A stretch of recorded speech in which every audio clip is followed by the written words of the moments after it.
Happy Tuesday. I can't talk. Happy Tuesday, March 24th, 2026. Welcome to Before the Noise. If you're new here, my name is Chad Prather. I'm glad you guys are here. Let me see you in the live chat there on Rumble. If you're over on YouTube, participate, please. Say something to us. We'd love to hear from you. Put some of those dancing bananas. Party Foul Steve's got the Party Foul Steve's dancing around in there. All kind of stuff going on. If you're watching by way of X or Facebook, welcome. This is my Bible study devotion I do every morning. You guys sit in with me.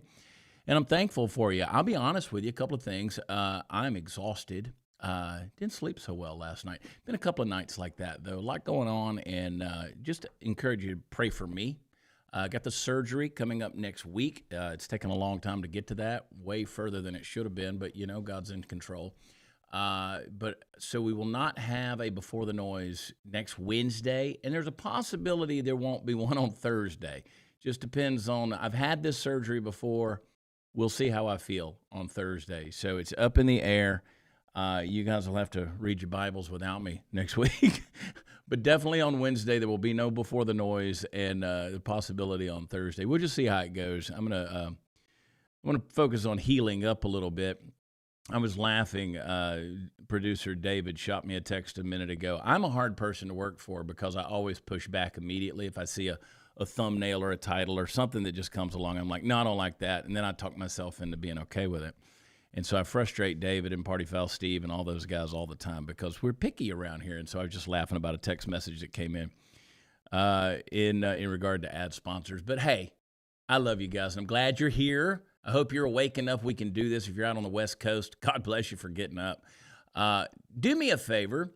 Do me a favor before we step into this. We're working our way through the book of 1 Corinthians. We're going to go into 1 Corinthians 7. If you know anything about 1 Corinthians 7, we're going to talk about sex today.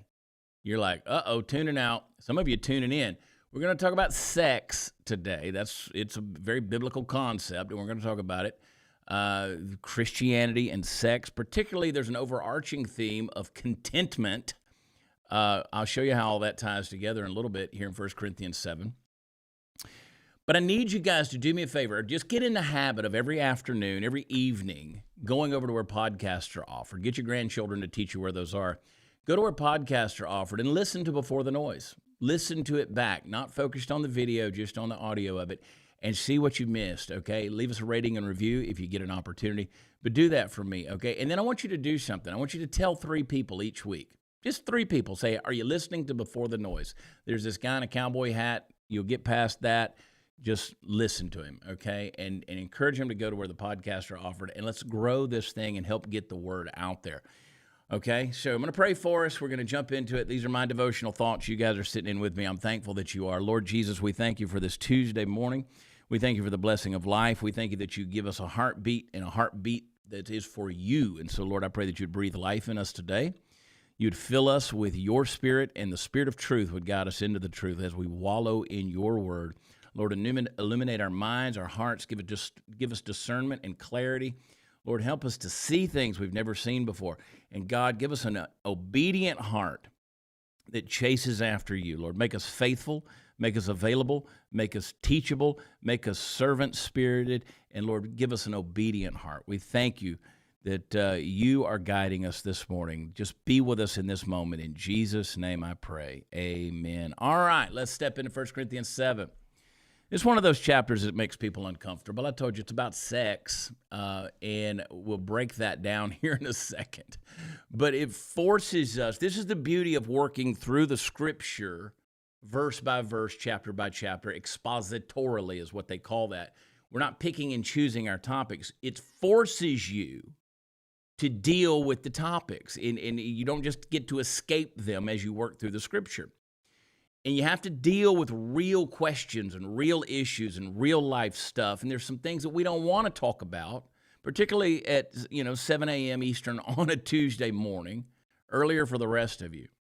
But let me just say that whether or not we say it out loud, everybody is asking some version of this. There's a lot of people out there.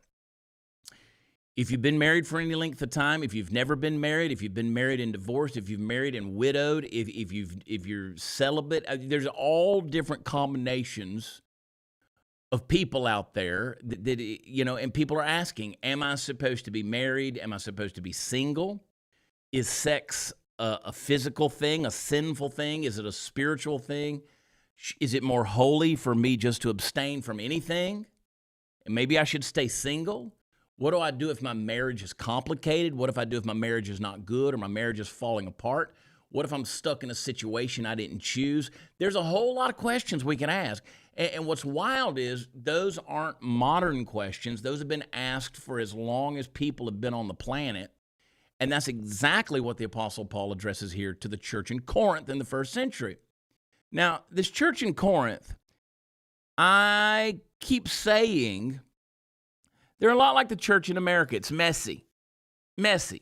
They've kind of got, in some ways, they've got an anything goes mindset. And then on the other extreme, they've gotten themselves isolated to a point where, man, they don't allow themselves to do anything. They are deeply confused in a lot of things. They're surrounded by this culture that's completely saturated with, if you know anything about Corinth in the first century, sexual chaos. And now you have these people who are trying to follow Jesus inside of that chaos, and they're swinging to extremes. Now, we see this in the modern American church. We see this in the Western church today. People swing to extremes. Some are indulging in everything and excusing it. And then you got others that go the opposite direction and say, well, maybe the spiritual thing is just shut it all down. No sex. I mean, not even in marriage. This is what they write a letter to Paul. I'll show you this. And they ask Paul, they say, what's the right way to live? So Paul's letter to them, 1 Corinthians, is his response to a letter that they sent him first. Now, what Paul does in this chapter is not give them a list of rules. He gives them a lens to look through. So quite literally like a pair of glasses. He says, here's how I want you to see your life. Here's how I want you to see your relationships. Here's how I want you to see the most base aspect, physical aspects about us. I want you to look through this lens. And if you miss looking through this lens, you're going to misread everything he says here.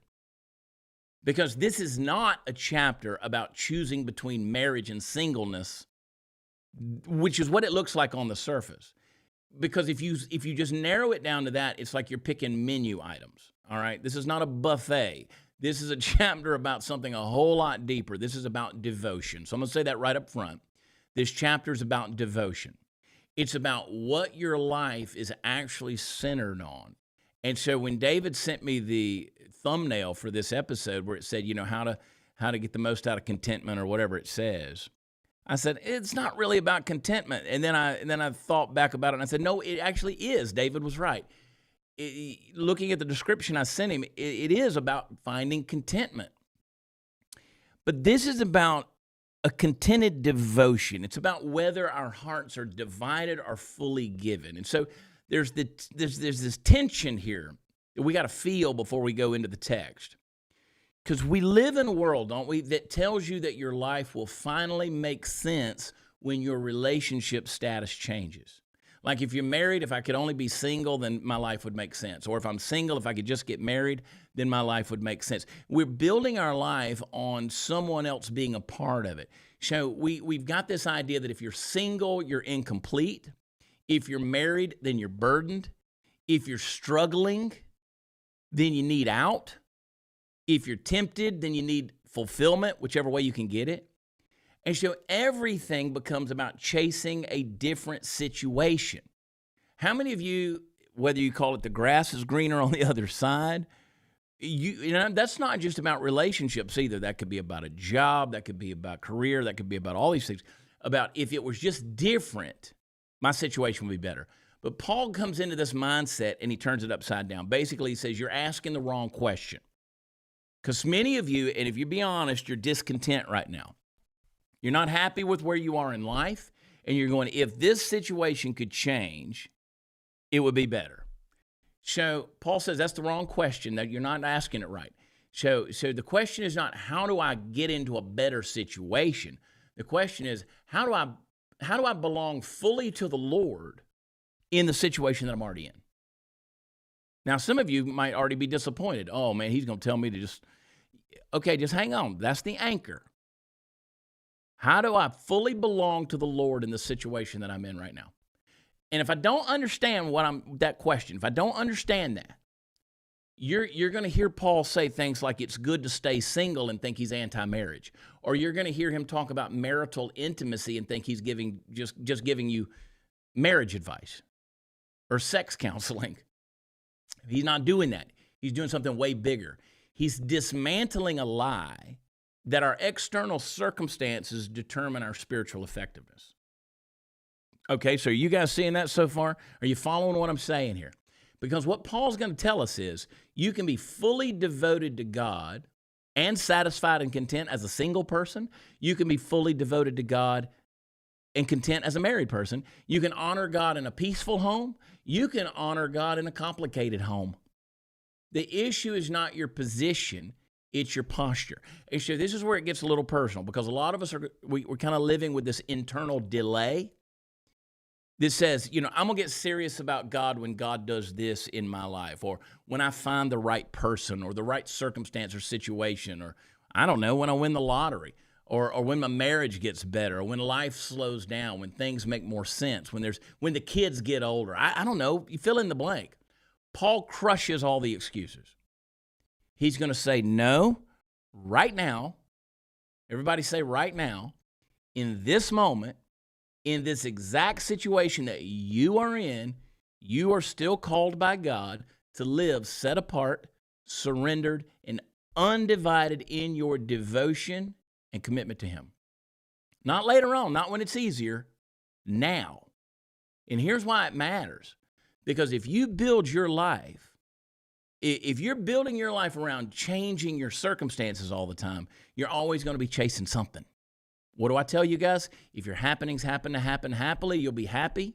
If your happenings happen to happen unhappily, you'll be unhappy. That's circumstantial. You're always chasing the happenings.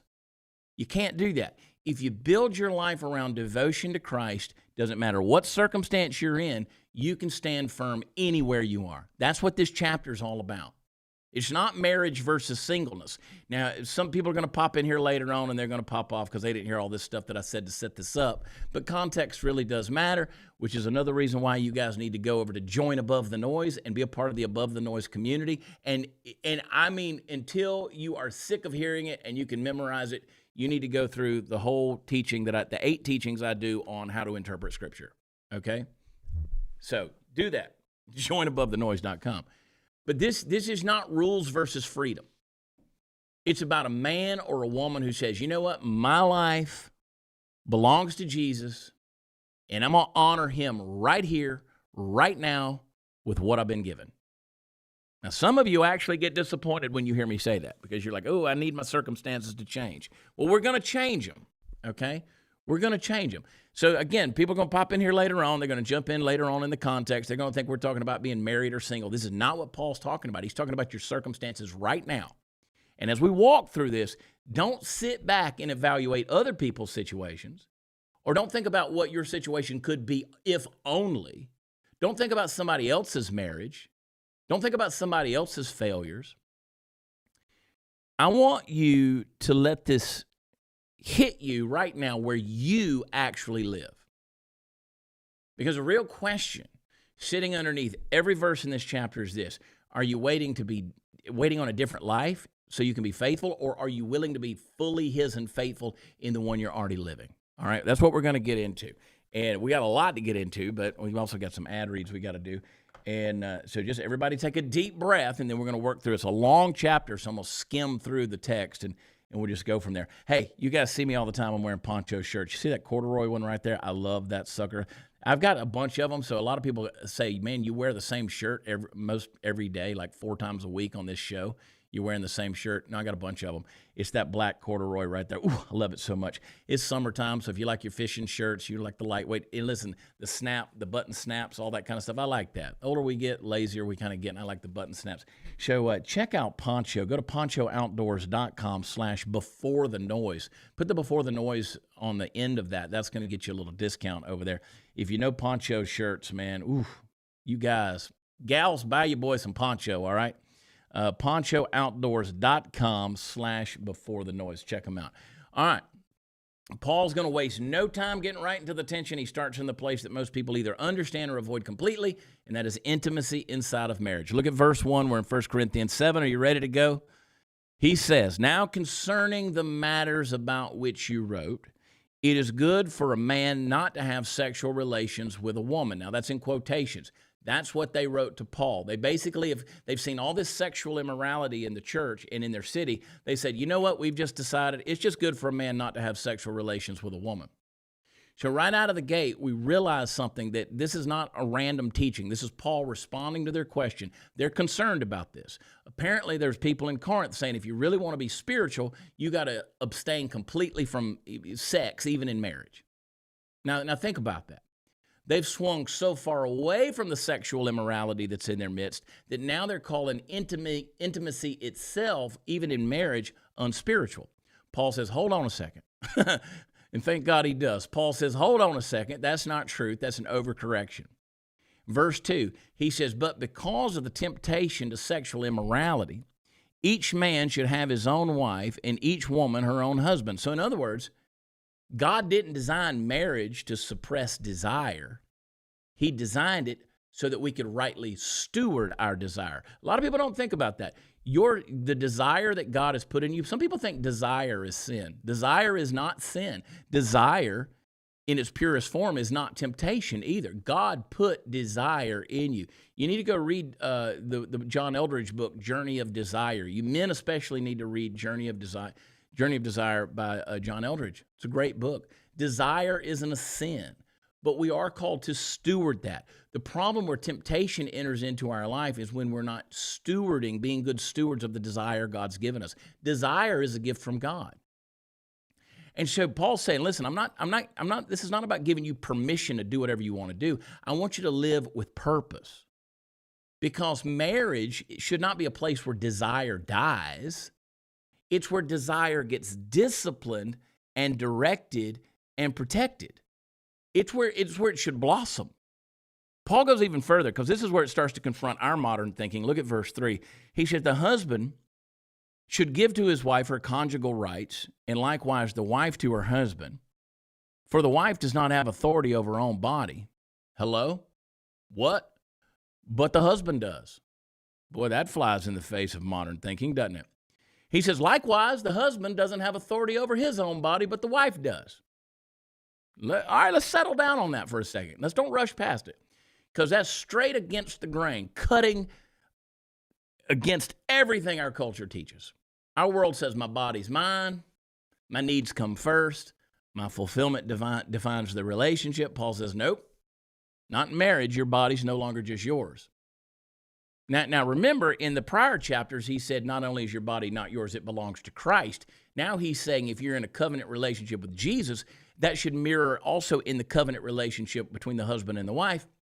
Your body doesn't belong to you, it belongs to Christ, but it also belongs to your spouse. Now notice this, it's not one-sided, it's a mutual surrender. He doesn't elevate the husband over the wife or the wife over the husband. He says both belong to each other. It's not about control. See, when we hear that in our modern mindset, we think, oh, somebody's trying to control somebody. Not about control, it's about covenant. We don't understand covenant, do we? That's the whole deal. So this is not about taking, it's about giving. Which means intimacy in marriage is not primarily about your satisfaction, it's about your service. It's not about me getting what's coming to me, it's about what can I give. So that changes everything. Because now the question is not, am I getting what I need? The question becomes, am I loving my husband, my wife, my spouse in the way that reflects Christ loving me? See, then he's going to press it even deeper. Verse 5, he said, don't deprive one another, except perhaps by agreement for a limited time that you may devote yourselves to prayer, but then come together again, so that Satan may not tempt you because of your lack of self-control. See, he's saying that desire, you got to be a good steward of it. It's okay to control that desire and refrain and restrain for a little while, but you got to come back together, because Satan can jump in the middle of that desire and turn it into a temptation that becomes something bad because of your lack of self-control. It's incredibly practical here, but it's spiritual at the same time. He's saying don't weaponize your distance from one another. Don't use withholding. Listen to me. Don't use withholding in the marriage as control or punishment or manipulation, or I'm going to show him he's not, I could say some things here, but I think you know where I'm going. Paul's saying, don't do that. Like, if you're in a marriage, don't do the withholding thing. Like, I'm just going to separate myself and he ain't getting none of this. But see, here's the deal. What Paul's saying is, when you create that unnecessary distance in a covenant relationship, you don't create holiness. What you're doing is actually creating vulnerability. Okay? Paul's not ignoring this reality. He's naming it what it is. He says that temptation is going to come in. Temptation is real. Weakness is real. Marriage is not supposed to be a place that leads to temptation. It's not supposed to be a place that leads to weakness. Many of us have been in marriages where one or the other, because of the circumstances and because of the reactions and whatever you fill in the blank, that marriage stopped being a place of protection. It started being a place of deprivation. And so even something like a temporary pause for prayer, and yeah, we're adults here. He's talking about pausing from sexual relations within the marriage. He says, you separate for a little while to devote yourselves to prayer. He says even that has to be mutual, it's got to be intentional, and it's got to be short. And then you come back together. Why? Because in a covenant, unity matters, connection matters, protection matters, covering matters. Anybody uncomfortable yet? Feels good, doesn't it? Let's bring this down to where we live, because this is where it starts to get uncomfortable in a way that actually leads us to freedom. So let me ask you something. Are you treating your marriage like a covenant of service or a contract of expectations? You say, well, I've been married 50 years. Yeah. You of all people ought to know. You of all people ought to know. This ought to be more precious to you. You say, well, that old horse has done been put in the barn. I appreciate your honesty, but I'm telling you, that doesn't mean the intimacy has to die or go away, okay? Don't treat your marriage like a covenant of service. She's not there just to make you biscuits in the morning. Or treat it like a covenant of service. You should be serving her. She should be serving you. But we've built it a contract of expectations. Well, where's my eggs? Where's my biscuits? Where's my coffee? And then what we do is we end up keeping score instead of giving ourselves away to the person that we're in covenant with. And then, listen to me, ladies, start using, and men too, but listen to me, ladies. I can call out the men easier than the ladies because I am one and I know how we think. But listen, ladies, don't use distance, silence, or withholding as a way to gain control, okay? I'm not your pastor, but if I was, that's what I'd tell you. You need to be pursuing unity, even when it costs you something. Sometimes you might be right, and you still got to preserve unity. He might be wrong, dead wrong, but you still got to be preserving that unity and coming together. And if you're being honest, let me ask you this. Have you allowed selfishness in your marriage to quietly take root under the guise of personal needs? Because Paul's stripping that away. Excuse me. We let selfishness take that root in our marriage. He says in a Christ-centered marriage, love looks like surrender. It looks like saying, I'm not here to extract from you. I'm here to give myself for you. And to go even deeper, if physical intimacy is strained or distant or absent, have you asked yourself why? Again, intimacy might be sex, might not be sex. But you're in a covenant relationship with somebody. If it's strained, distant, or absent, why? And I'm not talking about behaviorally. I'm talking about spiritually. Why? Do you have a bitterness that hasn't been dealt with? Is there unforgiveness that hasn't been dealt with? Is there pride that you're not willing to bend? Is there some kind of neglect emotionally or spiritually that has created a distance between you two long before anything physical showed up? Because what happens in the physical is 99.9% of the time, it's revealing what's broken in the spiritual. If it's happening in the physical, it's revealing what's broken in the spiritual. And for those who are single, don't check out on me now, because this matters to you too. You say, well, I'm not married. Good. Let's talk about you. Because this is going to show you what marriage actually is, because there are some single folks out there that say they want to be married again. All right, well, good. Let's get you ready for it. All right? Because it's not a place where all your desires get fulfilled on demand. It's a place where you learn to die to yourself in love. So the question for you becomes, are you becoming the kind of person who can live that kind of life? If you can't live that kind of life, don't get married. This is what Paul's going to tell you. Because if you're carrying expectations into a future marriage that no human being can sustain, why do it? If you bring selfishness into the marriage, it ain't going to fix you. Women are the worst about thinking they can fix a man. All it does is expose. It exposes everybody's weakness. Jesus got to fix the man. Jesus got to fix the woman. If I'm bringing my selfishness, my sin, my selfish independent negation of the will of God into my marriage, my pride, my lack of humility, my unbending, I can't be reasoned with. I just know it all. I'm going to tell you how it goes. You're going to get exposed, and there's going to be a fracture there. So the bottom line here is God didn't design marriage to revolve around our comfort or our control or our consumption. He designed it so that we can reflect covenant love. And that covenant love means there's going to be a mutual surrender. There's going to be a protective unity. See, that's the place where my desire should multiply. My desire multiplies. It grows. It expands. God waters it. Because that's the place that's most protected away from the temptation and the sin that comes when you have that outside of that covenant. When you abuse it, you're not being a good steward of it. Am I making any sense at all? Let me see you guys just for a couple of minutes. I'm just, yeah. When you live it that way, it doesn't weaken you, it guards you, okay? So the real question is not just what do you believe about marriage, it's are you willing to love in a way that costs you something? Or are we still trying to build a relationship? Did you enter into a marriage? See, if your kids are getting married, your grandkids are getting married, show them this episode and walk them through it, talk to them about this. And you need to counsel them and say, listen, what you're about to enter into is not a relationship that serves you. This is one where you get to go serve. And that flies in the face of these people spending hundreds of thousands of dollars on a big old party where there's nothing new but the cake. And then after the honeymoon, you got to try to figure out how to live together in this crazy world. This is what Paul's helping us with. All right, got to tell you about my friends over at Pocket Hose. Text CHAD to 64,000. This episode, folks, I got to show you the video. This episode is brought to you by Pocket Hose. I love just saying that out loud. Old-fashioned hoses. I was out there in the yard using one the other day. It gets the kink over there at the spigot. They got this copper head pocket pivot, swivels 360 degrees. You can't beat that. And you get the full water flow, freedom to water with ease around your home.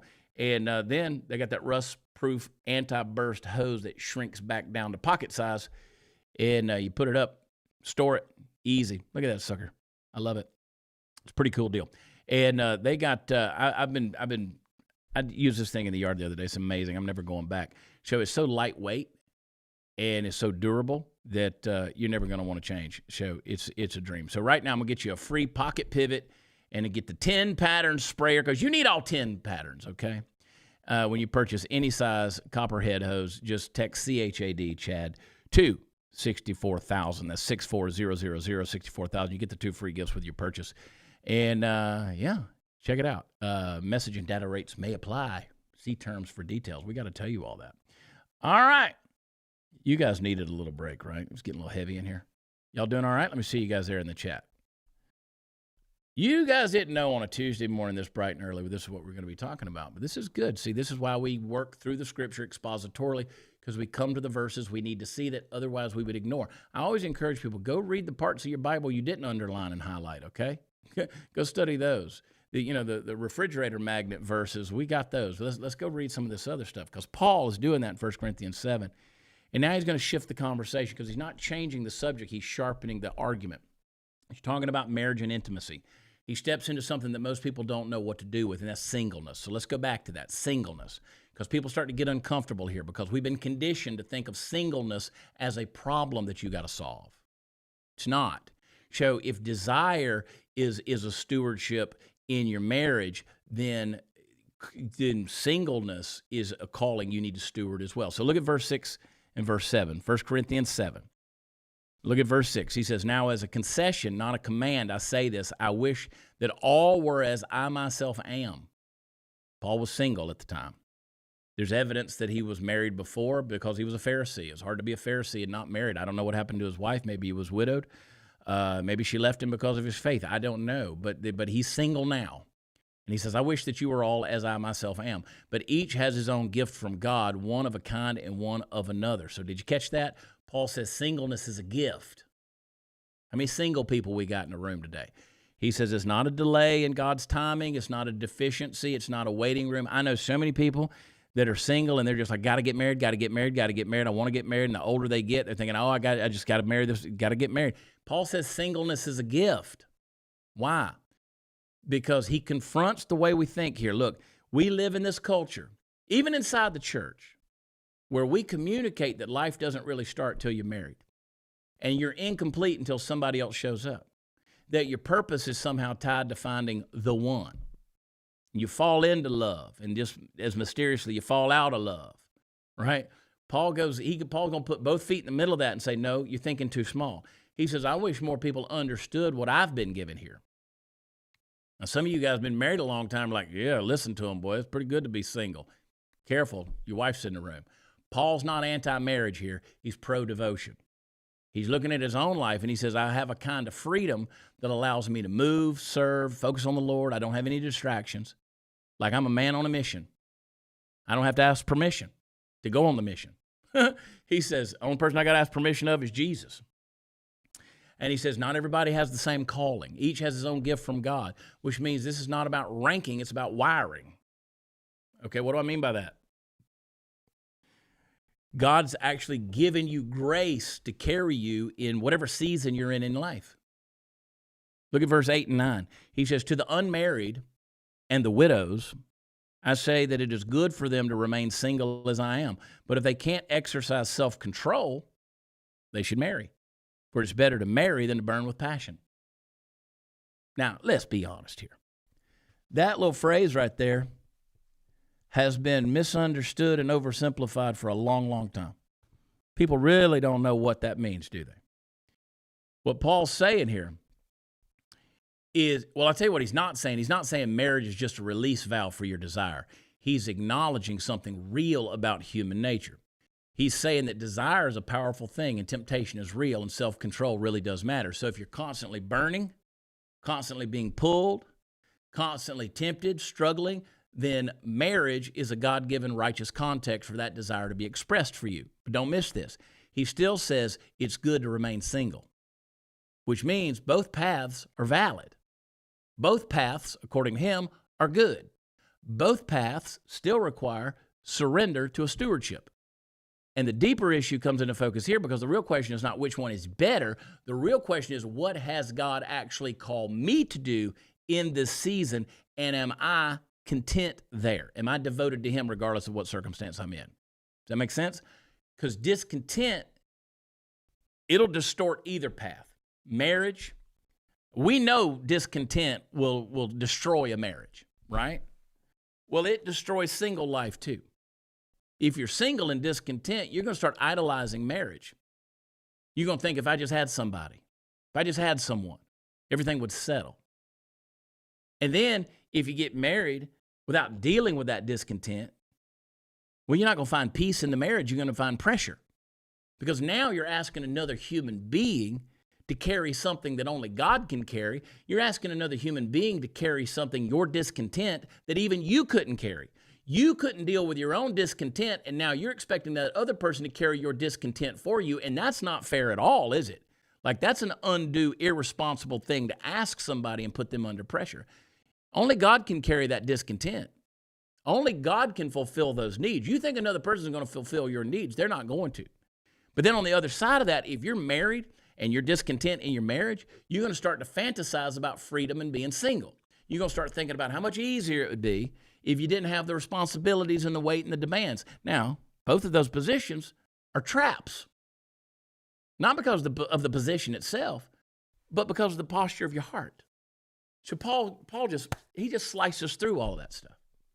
You see what I'm saying? He's saying, stop looking at your life like it's incomplete. I don't care what circumstance you're in right now, guys. How many people are watching this show? A couple, 5,000, 6,000? Every one of you listen to me. Stop looking at your life like it's incomplete. If I just had this or them, stop looking at your life like it's incomplete. Stop assuming the grass is greener on the other side of the fence. Stop thinking fulfillment is found in a different relationship status. Some of you just can't wait to change that on Facebook. Stop. Here's what you start asking yourself. What has God given me right now, and how do I need to honor him fully in it right now? Let me ask you this. This is confrontational.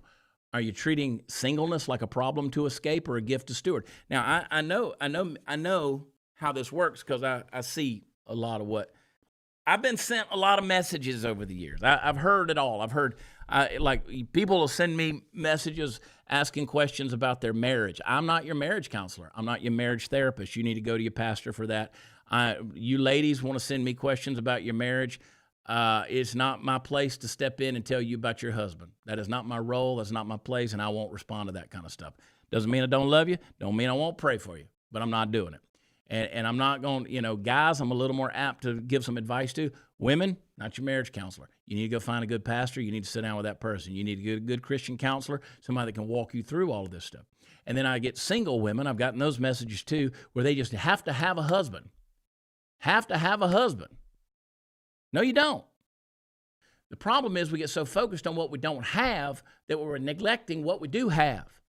So if you're single, you need to be using this season to grow. Discipline, devotion, purpose, discernment.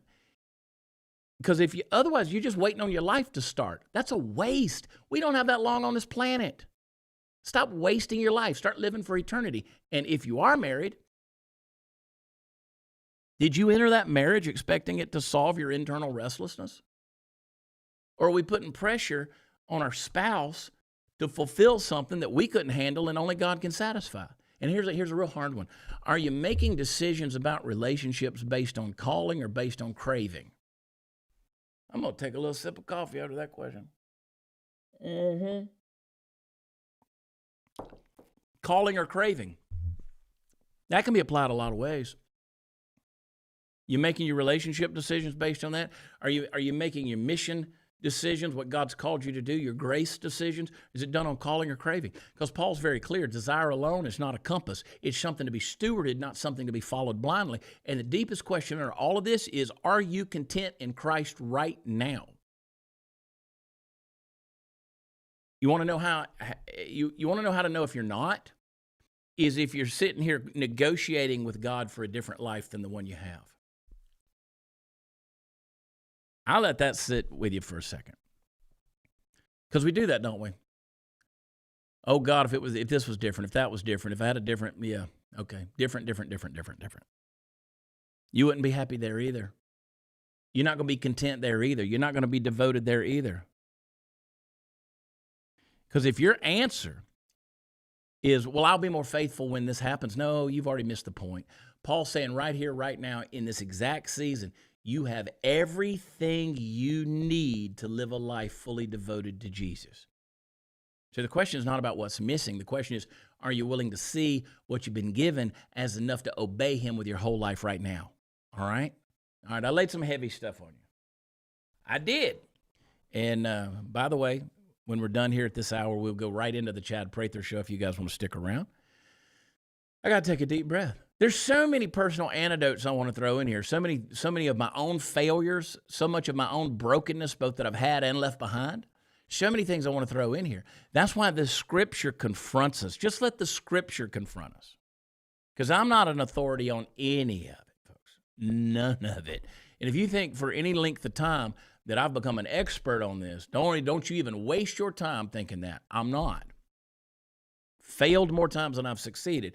And I'm telling you, it's always because you bring discontent into whatever your situation is.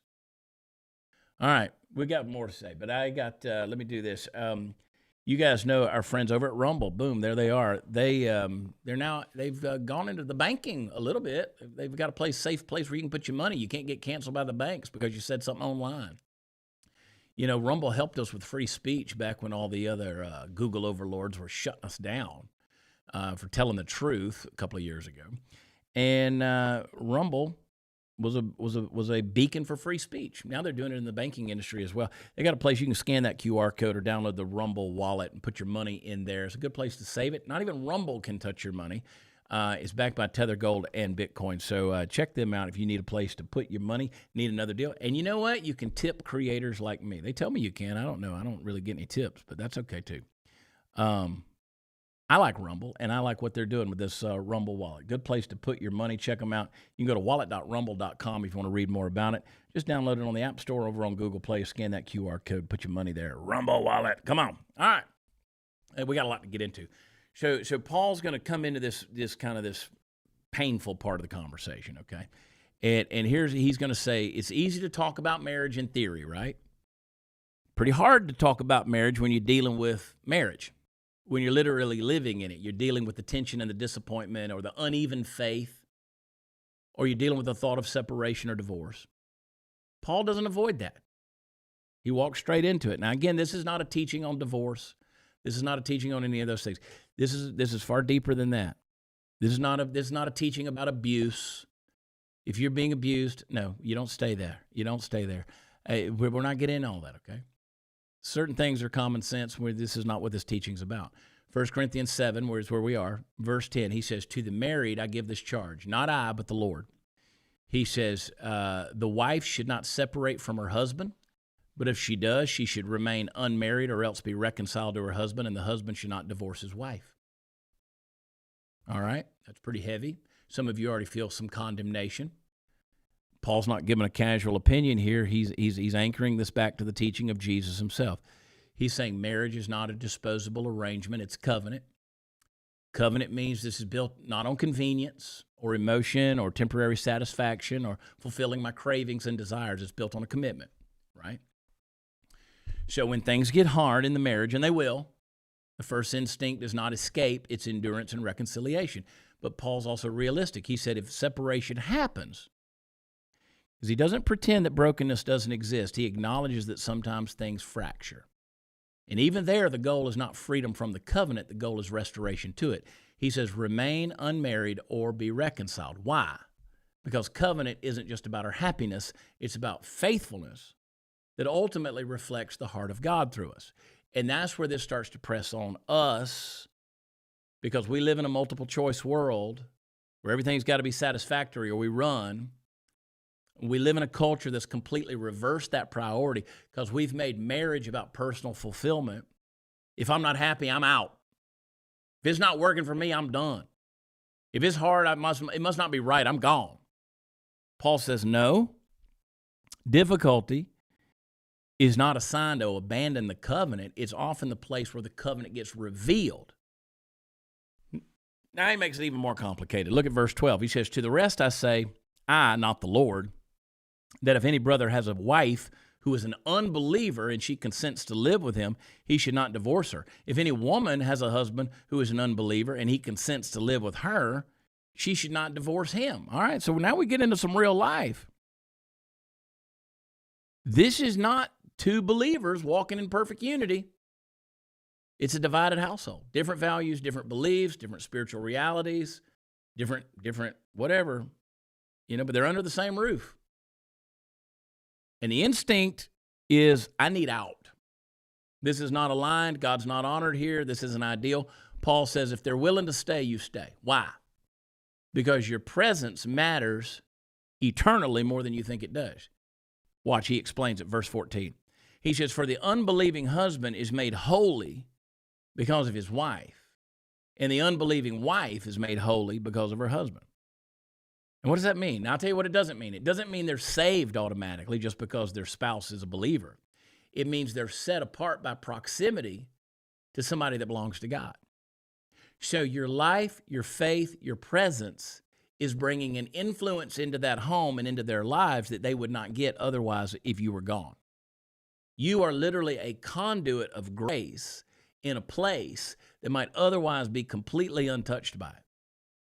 And then he says something that totally shifts the tone again. Verse 15, he says, if the unbelieving partner separates, let it be so. In such cases, the brother or sister is not enslaved. God's called you to peace. For how do you know, wife, whether you will save your husband? Or how do you know, husband, whether you will save your wife? So there's the balance. Paul says this covenant thing is serious, but he doesn't trap people in chaos, okay? If the unbelieving spouse leaves, you're not bound. That's abandonment. God's called you to peace, not to chase their chaos. So he's saying this is not about legalism. This is about wisdom. And I'll get a lot of pushback on this, but again, I'm just reading you verses to you. I'm reading the verses to you. Take it up with the Apostle Paul. Because what he's saying, he says, I'm not forcing people to endure abandonment or destruction or abuse. This is recognizing both the value of covenant, but also the reality of brokenness. God values covenant, but he recognizes brokenness, okay? And what ties all of this stuff together, if you'll just hear me, is faithfulness is the goal. It's not about control. You're called to remain. You're called to love, called to reflect Christ, but you are not called to force outcomes that are not yours to control. Because you don't save your spouse, God does. And you don't carry the weight of their decisions or their devotions. You carry your obedience. But God may use your obedience as a conduit of grace into their life, that if you stick around, God might just work through the power of that covenant to bring them to a place. Let me just break it down to a real honest application. Have you treated your marriage as a covenant or something that only stands as long as it's serving you? Okay, answer that. When things get hard, is your instinct to lean in, or are we looking for a way out? So if you're in a strained or difficult marriage, are we just trying to be right and trying to be heard and trying to win, or are we pursuing reconciliation with humility instead of just holding my ground with my pride? Because I'll be honest, there are some wounds in our life that sometimes we just refuse to address them. Conversations that we avoid. And there's forgiveness that we withhold. And if you're in a situation where the faith is divided in the household, listen, sometimes you might be seeing your role as the Christian in the home as a burden. What you need to see it as is an assignment. You're a missionary in your own home. You're an apostle in your own home. You are a prophet in your own home. You are a conduit of grace in your own home. So you need to be living in a way that reflects Christ consistently. And see, you can only do that if you found your contentment in him. If you went into this thinking that other person was going to fulfill you where Jesus isn't, you're going to have a hard time because you're going to fracture. Because a lot of us start reacting out of frustration and resentment because we're not reflecting Christ. We're not content with Christ. So we have to ask ourselves, are we trying to control our spouse's behavior, or are we trusting God with the things that only he can change? Because that's where a lot of people break under the weight of this. They take responsibility for the outcomes that were never theirs to carry. Paul's setting you free from that. He's saying, be faithful, be present, be Christ-like, be content, be devoted, but don't try to play God. And for those of us who have experienced separation or abandonment or deep, deep marital pain, hear this very clearly and hear it with love. God's heart is not to trap you. It's to call you to peace. That's what he says. You have been called to peace. But even in that, the question remains the same as the rest of the chapter. Will you be faithful to Jesus in the situation you're in right now? Boy, this is hard because life is tough. Marriage is tough. Relationships are hard. And whether your marriage is thriving or struggling or divided or broken, your calling, that hasn't changed. You're still called to be in relationship with Christ, content in Christ, reflecting Christ, pursuing peace, and walking in obedience. So the real question, are you guys with me? So the real question underneath all of this is not just about your marriage status. It's this. Am I honoring God with how I respond when the covenant gets messy and costly? Or am I just going to be committed when it's comfortable? That's a hard thing. Now take a deep breath, guys. Take a deep breath. Take a sip of something. I got to drink something with some caffeine in it. I got to drink something with some fizz to it, okay? I got to open the throat up a little bit.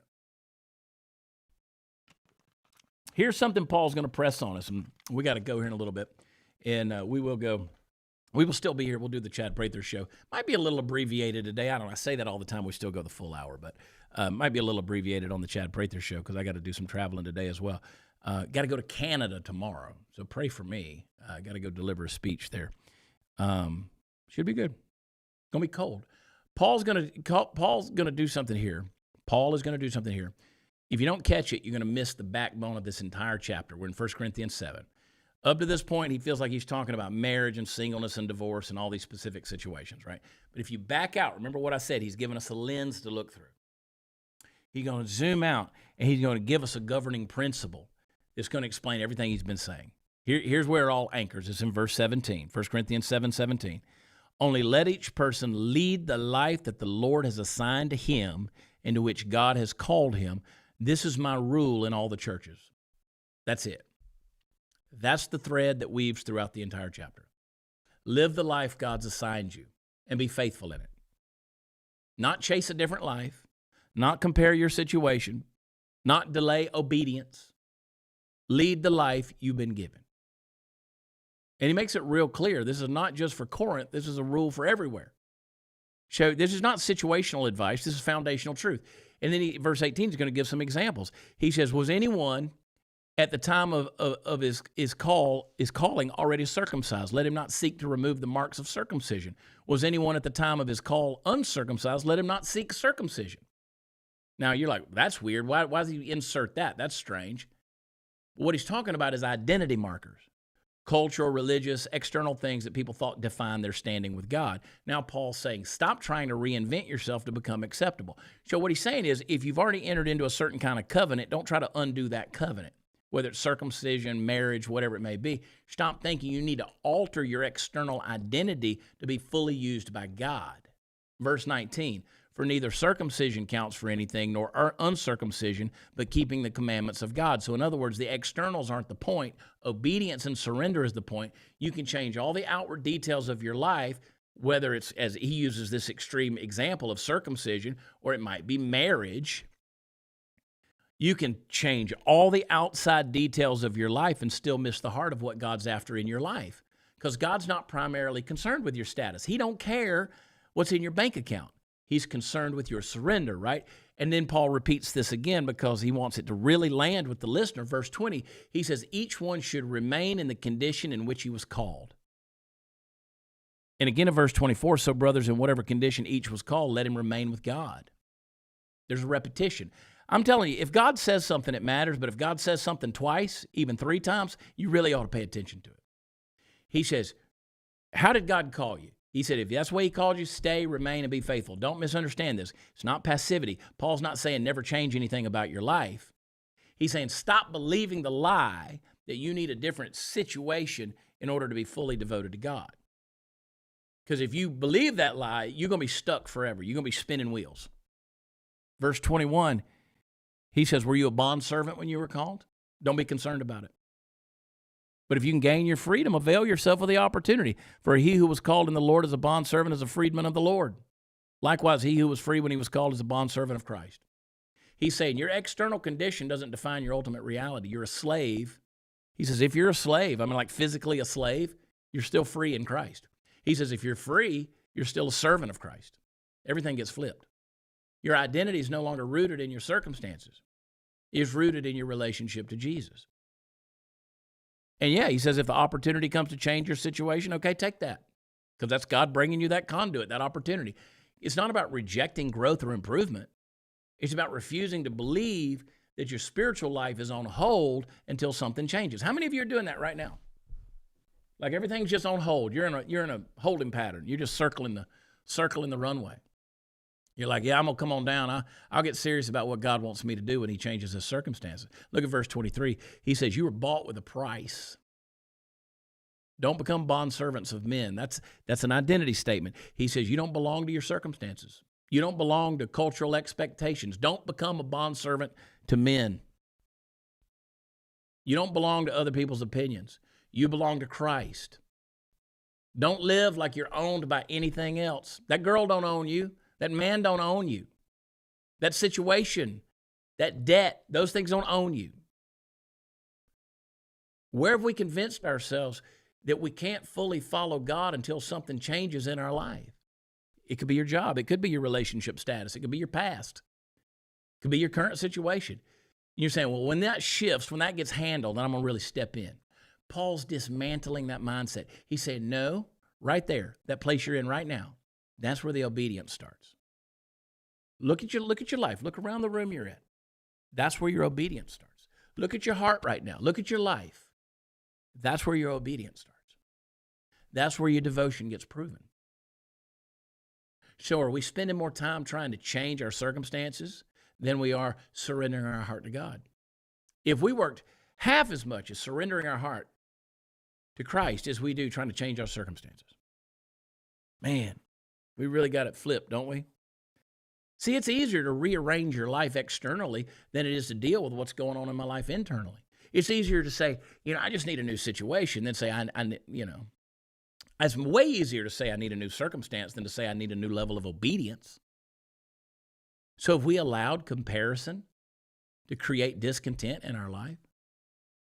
I mean, some of y'all been watching that new show, The Madison. I love it. There's so many levels of psychology and spiritual lessons that are in there.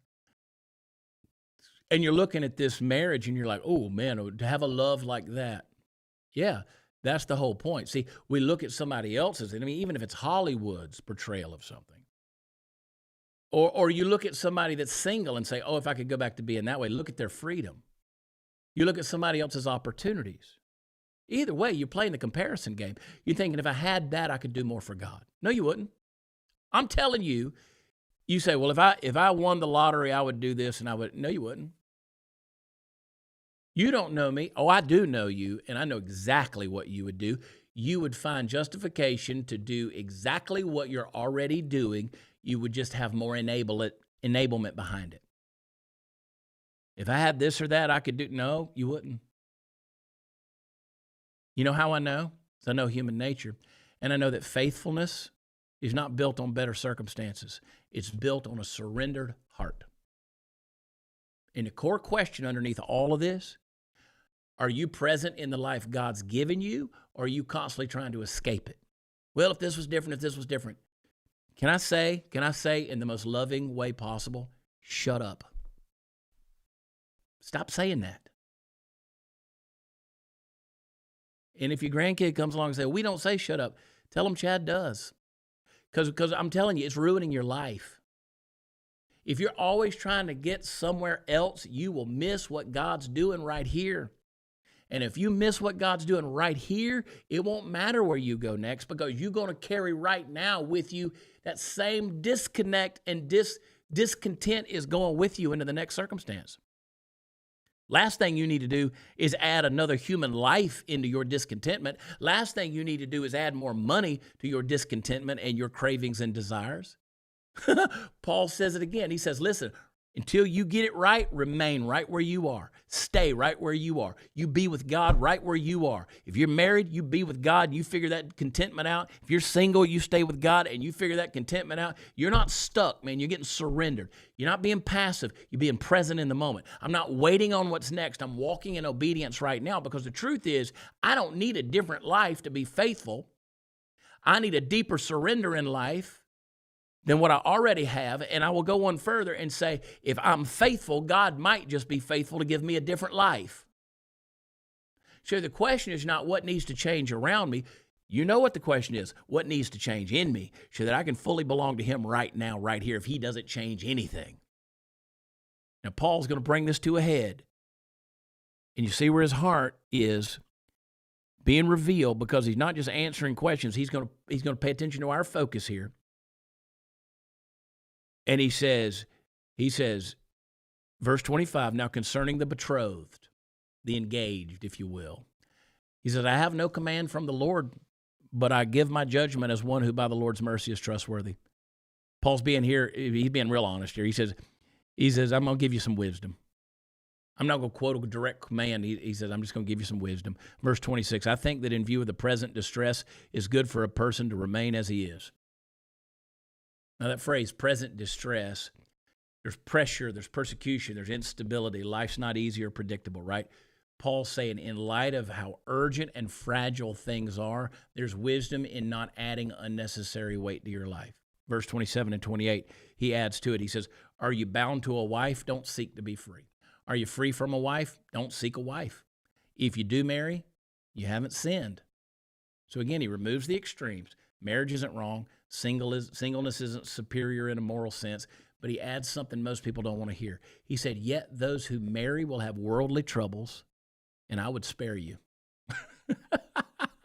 You got to see the humor in that. But it's so true. He says, if you want to marry, just know there's some worldly troubles. And he said, I'd spare you that. Pretty honest, huh? Marriage brings responsibility. It brings weight. It brings a lot of stuff to the life. Not bad stuff necessarily, but real stuff. He zooms out to the bigger picture, verse 29. He said, this is what I mean, brothers. The appointed time has grown very short. So he says, life is short.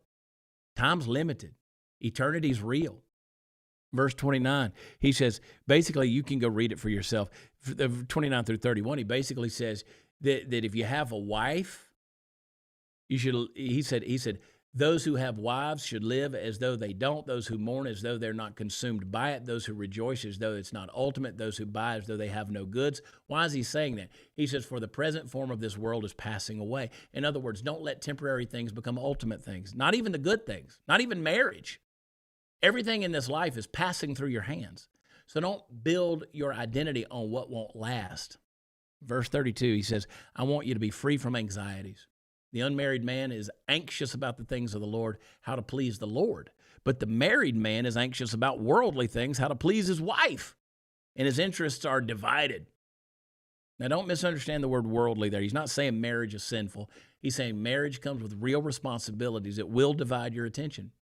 He said, I want you living in light of eternity. If you're married, you're going to care about your spouse. That's not a flaw. That's faithfulness. It doesn't mean your focus it doesn't mean your focus isn't going to get a little bit divided. Paul's a man on a mission here. He's living in light of eternity. He said, the mission matters more than the marriage to me. He said, so I'm not getting married. Paul's saying singleness gives a unique opportunity for singular focus on the Lord. And he says the same thing to women. Verse 34, he says, the unmarried or betrothed woman is anxious about the things of the Lord, but the married woman is anxious about the worldly things, how to please her husband. I say this for your own benefit, to secure your undivided devotion to the Lord. Undivided devotion. That's the target. So everything that you're seeing here, it's not about control, restriction, or pressure. It's about devotion. Paul's not trying to limit your life. He's trying to focus it. And then he says in verse 36, he kind of wraps this up with wisdom and some freedom. He says, if somebody feels they should marry, that's not sin. Let them marry. Verse 38, so then he who marries his betrothed does well, and he who refrains from marriage will do even better. How about that? Again, not morally better, strategically freer. And then he gives us a final reminder, verse 39. He said, marriage is for life. But he says, if a spouse dies, there's freedom to remarry, but he says only in the Lord. And then he says again in his judgment, that's a whole deal. He said, in his judgment, according to his wisdom, there's a unique blessedness in just remaining right where you are. So here's the bottom line. What's dividing your attention right now? What's pulling you back from loving Jesus? Not just externally, but internally. What's pulling your focus away from wholehearted devotion to the Lord? Is it a relationship? Is it the pursuit of a relationship? Is it trying to get a relationship in order so you can, then maybe it's success, maybe it's comfort, validation, control, acceptance, I don't know. Because Paul's not just talking about marriage here, he's talking about anything that fragments your devotion. So are we treating temporary things like the ultimate things? Are we building our identity on something that's passing away? Because even the good gifts from God, the good gifts of this world, become dangerous when they take the place of God. If you're single, if you're using this season, are you using this season for undivided devotion? Or are you filling it with distractions while you're waiting on somebody or something else? You need to be cultivating some depth with God, not just managing your loneliness. And if you're married, we need to be allowing our responsibilities to pull us towards God, not away from Him. And we've got to anchor that marriage in Him. So is your relationship helping you pursue Christ or just replacing him as your center? That's the deepest question underneath all of this. If everything in your life stayed exactly the same as it is right now, and you knew for whatever length of time you got left on this earth, if you knew your circumstances were going to stay exactly the same, would your devotion to God still grow or would it diminish? Have you tied your spiritual life to your circumstances that you're hoping are going to change? Because Paul's making it very clear here. The goal is not a perfect life setup. The goal is a heart that belongs fully to the Lord. Undivided, uncompromised, unconditional. This world you see around you, passing away. Your status, it'll change, it'll come, it'll go, it'll get high, it'll get low. Your circumstances are going to shift, your seasons are going to come and go, but your devotion to Christ, that's what lasts. So the question is not, am I in the best situation I could possibly be in? The question is my heart fully his? Or am I dividing it amongst the things of the world that won't last? You guys still here? I can only imagine what the live chat has been saying this morning. I love you guys, I really do. But I'll just tell you, this is something that's convicting me of not looking towards something else that could potentially make me more successful or make my life with Christ more fulfilling. No, that doesn't exist. And Paul here in 1 Corinthians 7, he's not just answering questions about sex and marriage and singleness and divorce. He's cutting through all of that. It's a deeper issue, and that's what I want you to take away, okay? And the question is, where does your life belong? Where does it really belong? Because all the stuff we just talked about, marriage isn't ultimate. Singleness is not ultimate. Circumstances, no. But devotion is, belonging to Christ is. That's eternal. Living a life that's fully his, right where we are right now in this moment, that's the point. If I miss that, I'm going to spend my entire life chasing a different setup, thinking the next season of life is finally going to be the one where everything lines up and I can really just live for God. The problem is that moment never comes. There's always another variable, more pressure, another reason to delay. Paul's saying, no, stop waiting. Stop negotiating with your circumstances. Stop waking up miserable. Stop telling yourself, stop looking in the mirror, telling yourself, when this changes, I'm going to be more, whatever. You won't be. Because if you're not surrendered now, you won't be surrendered then. If you're divided now, you're going to be divided later. That person ain't going to bring you closer to Christ. If you're not already coming to Christ, surrendered to Christ, obeying Christ, faithful to Christ, going deeper with Christ, seeking to do, now that person can help enhance what's happening, but it's going to enhance what's already happening. You can't take a poop emoji, put a cherry on top of it, call that marriage, and say, well, look what we got now. Who wants a bite? New situations don't create a new heart. That's what we're pressing on here. Because it's exposing where we've attached our hope to anything other than Christ. For some people, it's marriage. If I just had the right person. For some people, it's freedom. If I just had, if I didn't have to deal with the wife, I could focus. Some people, it's about control. If I could just fix this, then everything would settle down. Paul says, nah. You're looking in the wrong place. Wholeness isn't found in a relationship status. Peace is not found in perfect circumstances. Discernment, clarity, understanding, wisdom, none of that's found in controlling your circumstances. It's found in belonging to Jesus fully, completely, right now. Because listen, let me ask you, this is personal. Where are you still waiting? Where are you holding back, thinking your obedience is conditional on something changing in your life? Is it marriage, singleness?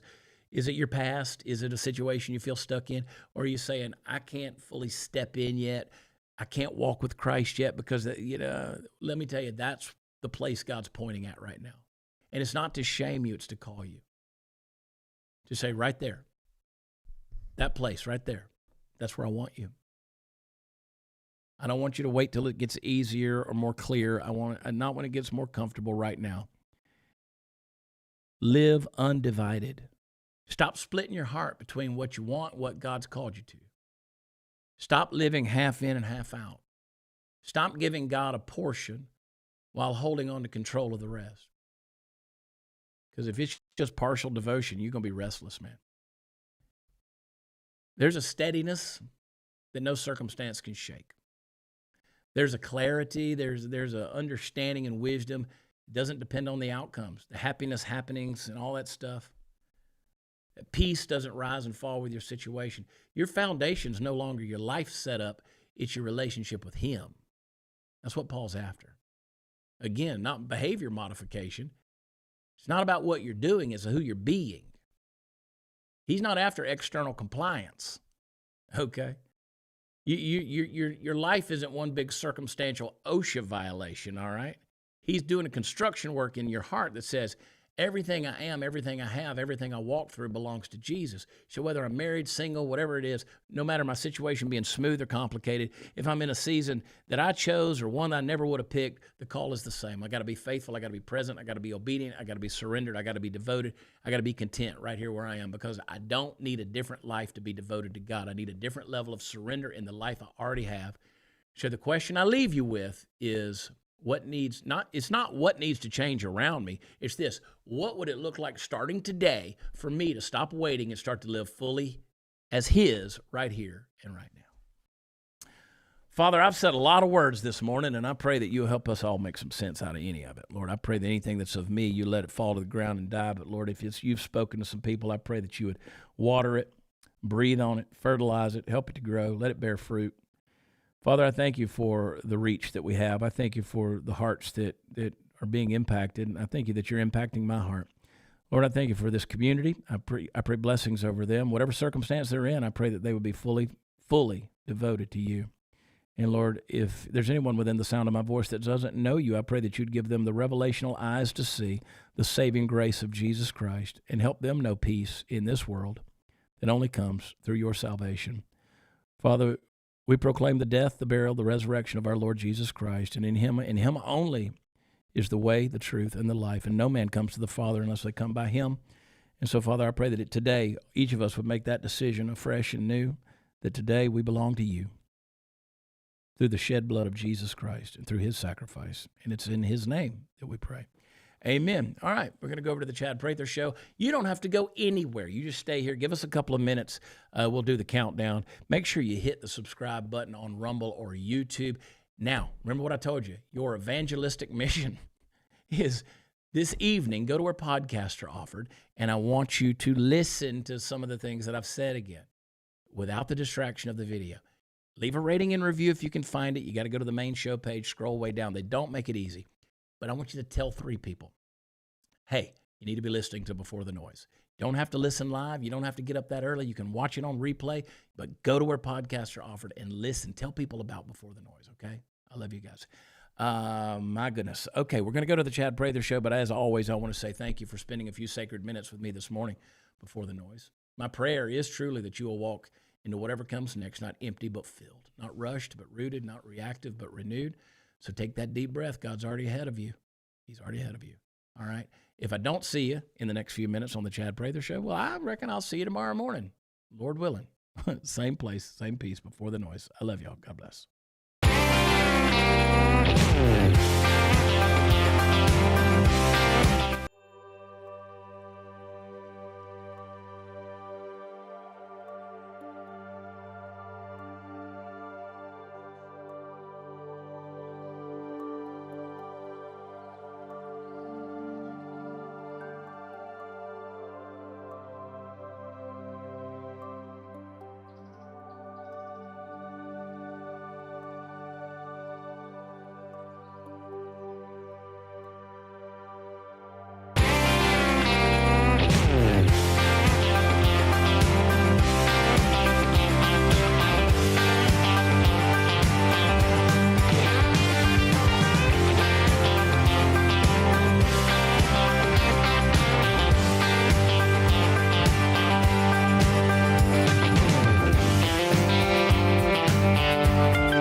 what's up, everybody? Boy, that music just ends so abruptly. It's kind of, and then there's just quiet, and there's just us. Hey, guys, this is the Chad Prather Show. This is what we're calling it.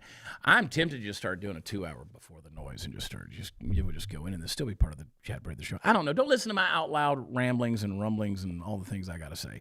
I'm just thinking out loud. I was looking through the headlines here just a little bit. I don't really get up on early in the morning and start checking out headlines like I used to do. That's one of the things I've encouraged people to do. That's why Before the Noise exists. And we'll talk about a couple of things. Mark Wayne Mullen, he did get confirmed for DHS secretary. I want to talk about that plane crash in LaGuardia a little bit. I got questions I want to ask about that. ICE has been arriving at the airports. I know all of your favorite talking heads have talked about all of these things, but hey, nobody can make fun of it the way we can here at the Chad Prather Show. And I've just realized that when I'm looking through this stuff, like all I have to do every day is I just get online and I start looking to see what people are freaking out about. Like people start freaking out about something. And you know what? They freak out not because something shocking happened. They just freak out because they can't control what happened. And there's a couple of stories I want to get into today to show you that. It's kind of humorous, but it's kind of scary at the same time, right? You know, the outrage mob that's out there. We just spent an hour talking about contentment. These people are so discontent. Like their brains are fractured. Their minds are fractured. If you want to truly understand the times in which we live, they haven't changed from any other times. People are still fractured. The outrage today, it has nothing to do with facts. It's about being able to control the narrative. And they can't. And see, I just talked about it from the Christian perspective about marriage and singleness and circumstances. We want to be able to control the narrative, right? But here's the thing. If we live in a world where we're judging everything based on the headlines or what's happening in our world around us, as soon as the narrative that we're trying to control slips through our fingers, then everybody's out there screaming and protesting, and the volume goes up to 11, right? So the issue suddenly didn't just get bigger, it's just their grip got weaker, and they don't know how to deal with that. Because, again, identity matters. They don't know who they are. They don't know what they believe. They don't have any ideas. They don't have any ideals. They don't know where they came from. They have no sense of history. They have no sense of destiny, and they don't have any sense of legacy, nothing that they're going to leave behind, because everything is meaningless. They're not part of a meta-narrative. They're not part of a big story, and they've lost control. So again, all the panic and all the craziness that you see in the streets and people yelling and screaming at ICE agents, and just everybody's got a reaction, and everybody, and I would love to say it's just on the progressive left, but it's not. The right's just as bad. The right's just as bad. I'm going to call us out. I'm going to call the people on the right out today as well. There's a couple of things I want to talk about with that, because it's just gotten ridiculous at this point. You know what it looks like to me? It looks like panic. It looks like panic. And the problem is we've dressed our panic up like righteousness. And like, oh, I'm right. I just got to say it loud enough. But if you live in a world where everything runs through emotion instead of truth or facts, where every disagreement that happens in our world, whether it's the right disagreeing with the left, or Christians and non-Christians, or, you know, or just the right versus the right, a lot of that's happening right now, then every disagreement is going to feel like an existential threat. If my worldview is built on feelings, then any contradiction to my worldview or my thought in that moment, any contradiction is going to feel like an attack on my identity. If I don't have my identity in place, that's why I can't discuss the things that I believe in. Because again, it's not somebody just challenging my opinion. It's somebody challenging my whole reason for existence. And that's why we're seeing the craziness that we're seeing out there. And I'm going to show you some of this today. It's a sad world we're living in, man. It really is. And it's amplified. It's not that people got crazier. It's just we can watch it now. Like it's streamed right into the supercomputer right here called your telephone. I mean, we can watch. We keep talking about bring back insane asylums. You think crazy people weren't around back then too? It might have multiplied a little bit thanks to the steroids in the chicken. And, people getting let out of the asylums and finding other crazy people and breeding a whole new generation of crazy people. Now we're 3 and 4 generations into crazy since the asylum shut down. and it's on parade, and it's getting applauded. And but it's constantly in front of us. And you know what we do? We go out there and seek it out. We're going to look for it, and it's poisoning our souls. It's poisoning our souls, folks. No wonder what I was talking about in the last hour. It's no wonder that we're so discontent. Man, we have this whole, I mean, you can get on Instagram. You just get on Instagram, hit your little search feature, or your little magnifying glass, and the stuff that pops up, boy, we're feeding ourselves with the algorithms.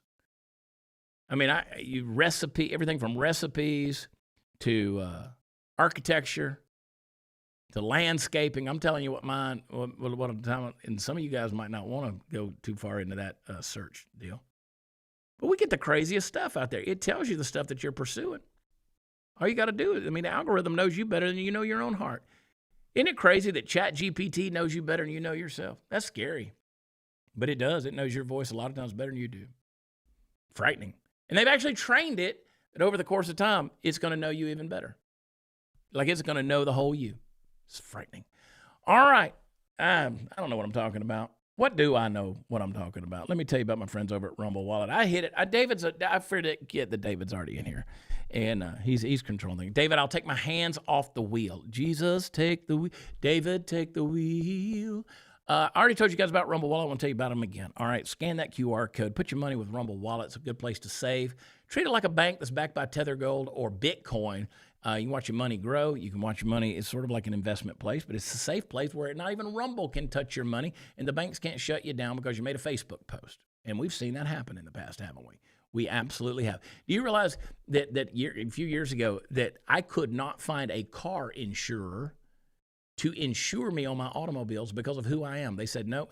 They kept denying me. They said you're too well known, somebody, and your opinions are too strong, and somebody might come vandalize your car or do something like. Insurance companies didn't want to insure my automobile. That's crazy. It happens in the world we're living in. The banks do it. I mean, you say, well, that would never happen. Oh, it happens. It happens. We get shut down because of the things we say. Rumble Wallet's a place to put your money, and you ain't got to worry about that. You can grab it anytime you want it. And, you can use it like a bank. Rumble can't even touch it. So get the QR code. Go to the App Store, go to Google Play, get Rumble Wallet, and go to wallet.rumble.com. All right. That's enough of all that. Let's bring him on here. I've been looking at his mug out of the corner of my eye. He's been a little thumbnail down in the bottom of the studio there. Party Foul Steve, everybody. What's up, bud? Hey, what's going on this morning? Well, you were here for it. Yep, I was here for it. Entire Before the Noise. What a great, man, the chat is getting better and better on Before the Noise, and they know as soon as that hour's up, the chat takes on a whole different vibe. So what does it's that all mean? good. It just, I can't look at it. No, you can't, but it goes from one conversation right to the next, and all the, the foul mouths. People go from, yeah. Do they? Yeah. Do they? They probably sat there and listened to the whole thing and laid back and were quiet, and then they jump right in. It's all good. It's all good. We can take it because we're not that sensitive, are we? No, we're not thin skinned, and that's okay. But I feel like in that intro you were working me out of a on air personality job. What does that mean? You said that you were going to talking about extending Before the Noise for 2 hours. Of course, you would hear yourself in that. I'm actually all good for that. And no, I was just saying we would just keep going without calling it the Chad Prather Show. It would still be divided. We could still deal with the topics, but it's just that I love the topic. That was a great topic today. Of course, you would hear yourself in that. Yeah, I did. I heard myself throughout the entire thing. You talked about one of my favorite subjects, Chad. Yeah, I know. Steve's favorite subject is Steve. Yeah. Oh my gosh, man, that's funny. What'd you cook last night? Chicken? Real quick. I did. Chicken? I did buffalo chicken last night. We had doo-doo soup. Doo-doo soup. That was beautiful. I thought you pulled a picture off Pinterest and sent to me. I did. No. Oh, okay. It's not the soup we had. We had a very beautiful soup. Allie made an incredible detox soup. That's why I call it doo-doo soup. It was delicious. I'm going to have some more of it today. Lots of cabbage, lots of beef broth, real beef. And it was fantastic. Well, my picture I sent to you, after I saw that, I just sent the first picture I took, and I was like, I ain't It was a playing good with looking it. chicken you Just sent, man. bam, boom, How there it is. many soup lovers do we have in the chat? I could eat soup. I honestly think every day of my life. I got I something in my eye and it's bugging me. I apologize. the I'm only being soup rude. that I would ever want to eat is one that I make. I'll never eat soup out of a can or out of a.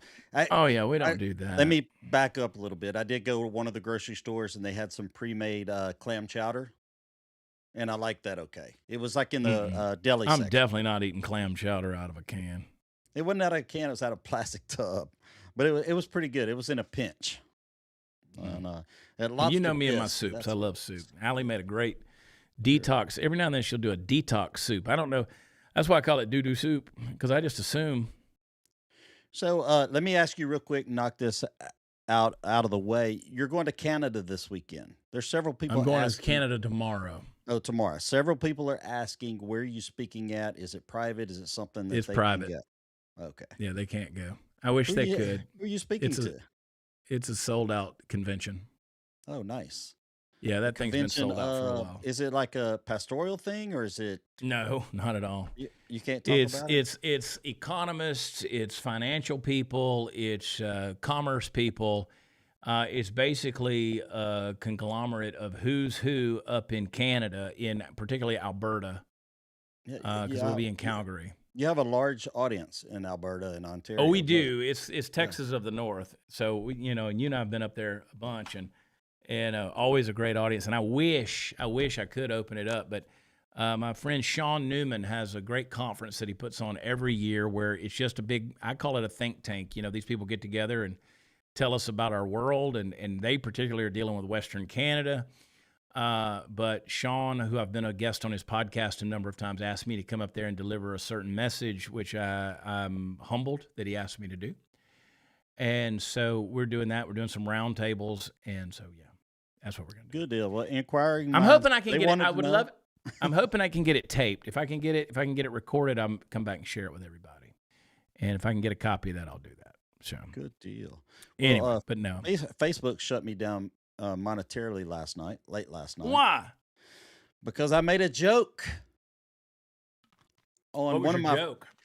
one of my police officer friends. They kind of they had like a joke meme, and it had to do with something about why do all these people carry other people's drugs in their pockets? It's like because they get busted. I'm and just say, I holding it don't for know who's somebody this. else.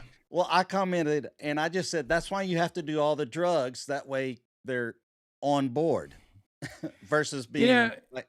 And they slapped me within 3 minutes, took my monetization away for at least 30 days, put it under review. They reviewed it and they stood by their decision. That yeah, was you got to sad. be careful with Meta. I mean, we put a video out yesterday. David and I put a video out yesterday where this pastor is talking about robbing God with the tithe, and he's got these guys come out there and put a gun to his head, right? And Yeah. they pretend to rob him. And I asked David, I said, we were making fun of that. And I said, we'll see if we get penalized on that. Like, you cannot put that on TikTok. Have no clue on YouTube. But Meta is squirrely. Like, I was getting, it doesn't matter, but the numbers, but Meta is weird. Like, they'll get you. Like, you remember when Jesse Payton and them were doing the white trash comedy bash? And you can't say white trash. You couldn't post. Yeah. You couldn't say white trash. They were interpreting that as a racial slur. Well, I had And already. so Go ahead. I just hate the lack of just being able to. You can't express humor. You can't, like, again, their AI is judging you, and their AI deal does not recognize your sarcasm. Well, they took my monetization away like 3 years ago for 2 years. Well, okay, so And my I guy, get that one. That was legit.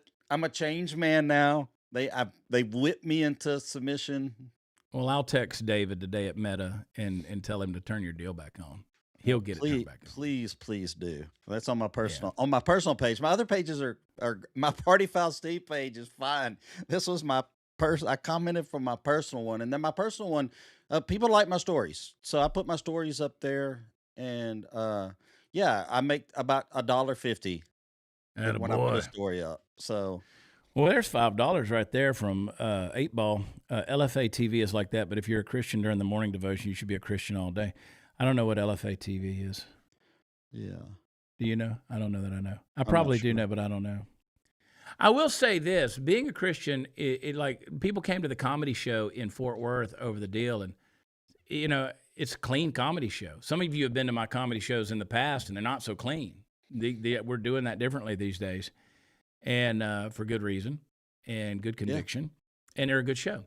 And so, but I still deal with real life topics, edgy topics, right? I still deal with that. It's real life because I didn't, just because I say yes to Christ doesn't mean I become a wuss, right? I'm not going to become weak all of a sudden and get feminized and get into this, And I'm not responding particularly to what this comment was about Christian all day long.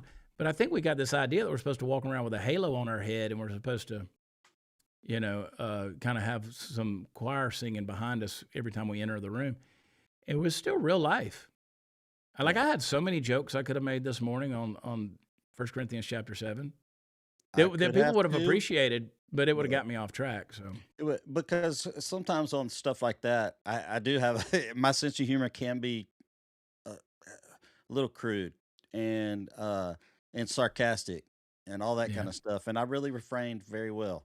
It Well, doesn't mean I'm not a Christian. I still have those impure thoughts. It happens. yeah. Well, A-Ball clarifies, says, whatever is real life, but language is words born of the Holy Spirit.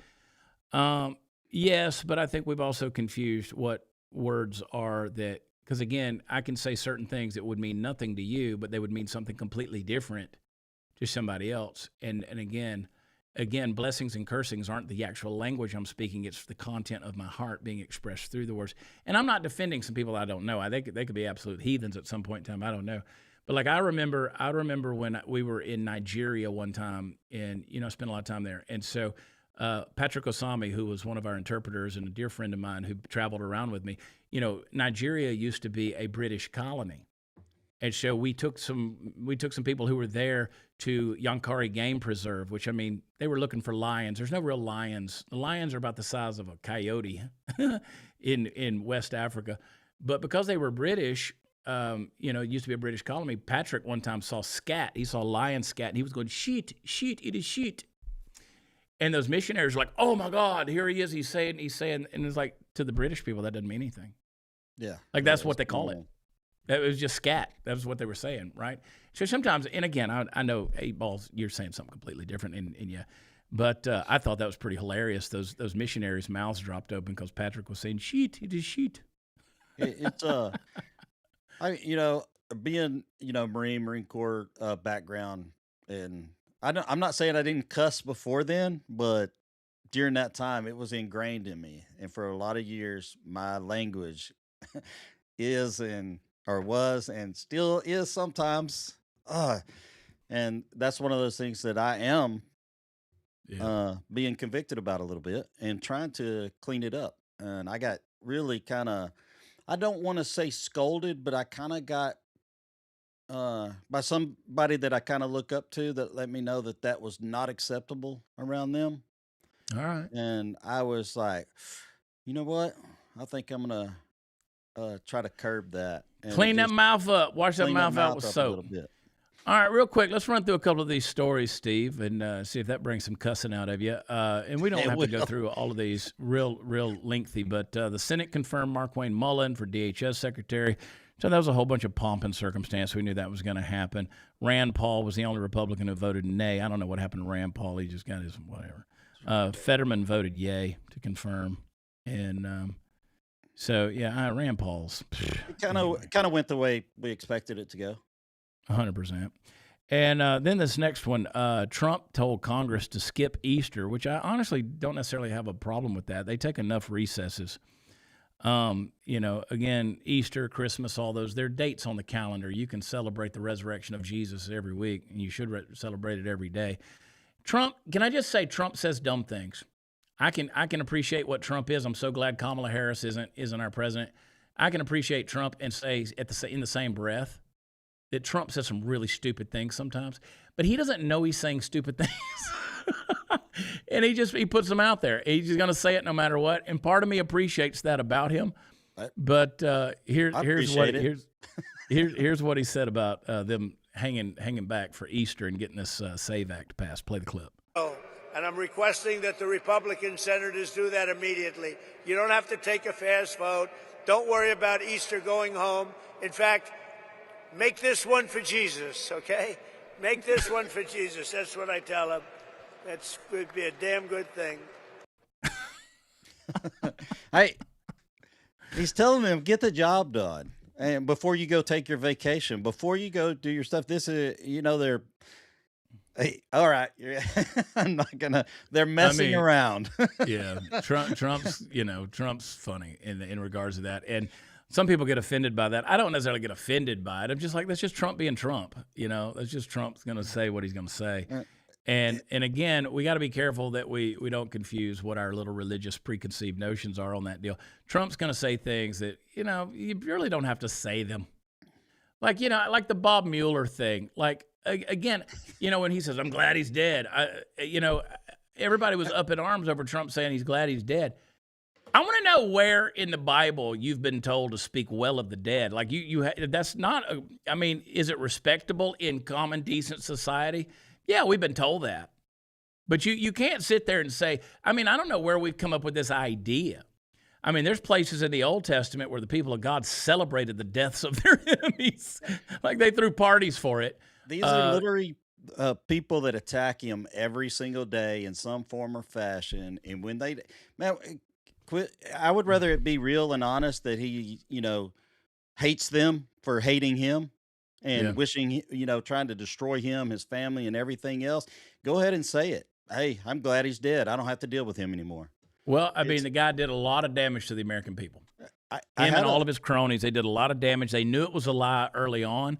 They still spent 2.5 years, $35 million on the Mueller report and a Russian collusion hoax. They did all of that stuff, which led to all of the indictments, all of the crap, all of the Trump hate. Here was a dude who was trying to work for the country, do everything that he was, and Trump I'm talking about, and then Mueller's going to come in there, and he was, tier one of trying to really undermine the Trump presidency. So he did a lot of damage to the American people, caused even further division. And so Trump says what Trump's going to say. That don't bother me. I wouldn't have said it. I wouldn't have said it personally. But again, he thought it though, and he thought it, and what usually he thinks comes out of his mouth. It comes out. Man has zero. The only maybe little drawback is, sometimes I've been accused of saying things that I shouldn't say because I thought it. I've said from the very beginning. Take it all the way back to 2015. Trump's a counterpuncher. You jab him, he's knocking you out. He's coming. He's going to do it. So none of that is going to change. And everybody trying to say, you people talked about how we said, what's funny is the left came out talking about Charlie Kirk. Y'all were up in arms when people were saying things about Charlie Kirk.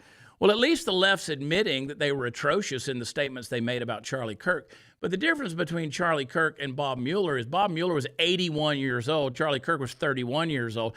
Bob Mueller died at 81. Charlie Kirk was assassinated on a college campus in Utah for speaking his mind. Huge difference there. Huge difference. And I will say this.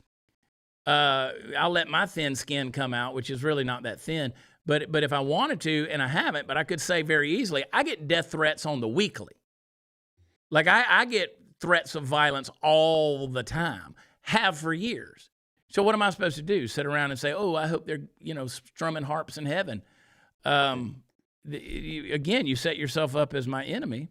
But I'm also the one that's kind of under the thought, if you didn't like me while I'm living here on earth, don't come around after I'm dead and start saying good things about me. Don't eulogize me now. Yeah, don't eulogize me. Just stay away. Yeah, don't eulogize me now. All right, the new footage, there's some new footage from that Air Canada crash that happened at LaGuardia. I don't understand why this fire truck didn't stop. So the two pilots died.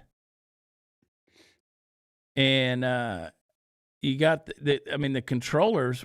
There's evidence that suggests the controllers may have been distracted by an earlier incident at the airport.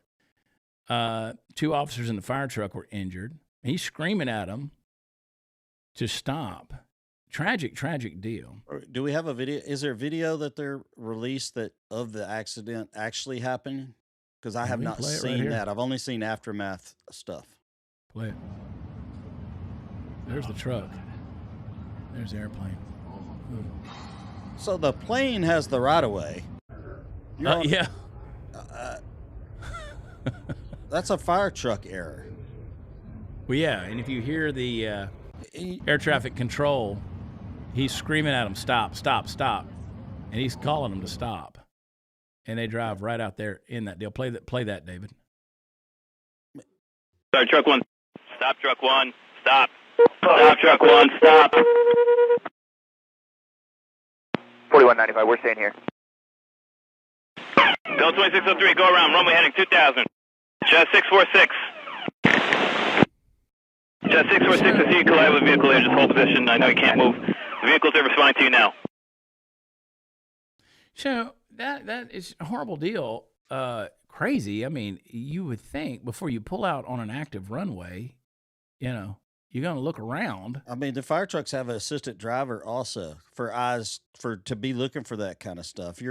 I'm not, I don't put all the blame on any one individual. There's multiple things that probably failed before it got to that collision, but I don't blame the plane at all. No, well, the plane can't do anything in regards to that, and the trucks behind stopped. It was a chain of trucks. The trucks behind stopped. The one in front, which again, there could be some speculation, and the breaking news: the plane did have the right of way. I will tell you that. There was a miracle. Was it on purpose? Could it have been done on purpose? Ooh, Steve, I haven't went there. I haven't. My conspiracy mind haven't been there. Maybe with the ICE agents being released to come to the airports. Maybe with I'm so excited Iran. Maybe it's done on purpose. I'm excited about ICE agents coming to airports. We'll talk about that in just a second. Okay. I want to hear your thoughts on it. All right. Before we do, let's go to Birch Gold. Birch Gold, text CHAD, CHAD to 989898. Let them get you that free, no-obligation information kit on how you can diversify your savings, your retirement, all your money, backed by physical gold. And, there's a few hit pieces coming out on gold companies. I talked with Birch Gold about them, and they said, you know what? Listen, we keep low rates. We take care of our people. We got that A-plus rating. We got tens of thousands of satisfied customers. We are on the up and up, and they really are. So text CHAD to 989898. Let them send you. It's a no-obligation information kit. No obligation. Go over there and go check them out. They'll send it to you. They'll do all the rest, but make sure you got at least a portion of your savings. If not, your full IRA. They'll build that tax-sheltered IRA backed by physical gold. They'll help you out. All you got to do is do me the favor of texting these valuable partners, CHAD to 989898, and see what they'll send you. They'll send you that free no-obligation information kit, all right? All right, let's talk about that party foul, Steve. Trump went on a rant. He said he'll use the National Guard on this deal, this DHS shutdown, which is really ridiculous, which does not get me excited. I'm flying out of a small airport tomorrow, coming back on Sunday, coming out of Calgary, which again is not Homeland Security. But some of these airports that I've seen are ridiculous. Houston, which again, there's more problems than just DHS going on in Houston. Houston is a Houston problem. But play this clip. Look at Trump. Donald Trump, my mouth is wide open. I want to thank ICE because they stepped in so strongly. They'll do great. And if that's not enough, I'll bring in the National Guard. We're not going to have the Democrats destroy our country. These people are the most destructive, sick people, the Democrats. And they're fighting for this. They're fighting for men and women's sports. They're fighting for transgender for everybody. Everybody go out. Get your kid a nice operation and change the sex of your kid. They're fighting think of it. They don't want you to do voter ID. You walk into a booth. In California, if a person who's doing voting, an official, asks you for identification, they're subject to being arrested. This is a clown world we're living in. Yeah, I think it's a brilliant counter move on his part I hadn't thought about moving ICE agents over to TSA. But you know who did? Hot Seat Todd. Yeah. Todd Spears. He texted me the other day, and he goes, I'm texting you this. He said, I tagged you on X. He said, I want you to give me your honest opinion on this. And I said, well, it's probably going to happen. And he goes, what do you mean? I go, 30 minutes later, I told him, I said, Trump just announced that's what he was going to do. And he goes, "Are you kidding me? I should have posted it last night." Yeah. Well, that is funny, but I'm not going to bash TSA too much, but sometimes some of the people that they hire are just not the most intelligent people. Not saying all of them. It's a bad system. TSA shouldn't exist.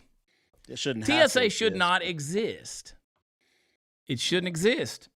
There should be no Patriot Act. There should be no TSA. And again, I'm not disrespecting people who have jobs and do all this kind of stuff. Because people get mad at me. I fly all the time, and I've had a lot of TSA agents who've gotten mad at me for saying things, but they shouldn't exist. You can have airport security. You shouldn't be treated. You shouldn't be treated like cattle being herded through, poked, prodded, patted. They've never deterred one terrorist thing in their 25-year existence. Mr. Prather, we're going to need you to step over here into this little room. Oh, I've had it, dude. I've had it. And again, I get them all the time. Again, I'm not disrespecting the individual agent. I'm not saying that this airport's bad or that airport's bad. I'm just telling you, I don't like being yelled at by strangers. I don't like being walked through. I know how to walk through a metal detector. I don't have to be barked at. I know how to put my stuff on a conveyor. I know how to put my junk in a bucket and pass it through. I don't want to be held back because there's a 9-volt battery in my guitar that I'm traveling with. That's happened a few times. A lot of times, I don't want your stupid hand wipe on me that you got to stick in a machine to see if there's any rosin stuck to me. TSA as a thing should not exist, but that's the world we live in. Thank you, George W. Bush. We got, and again, what difference does it, at this point, what difference does it even make, as Hillary would say? Yeah.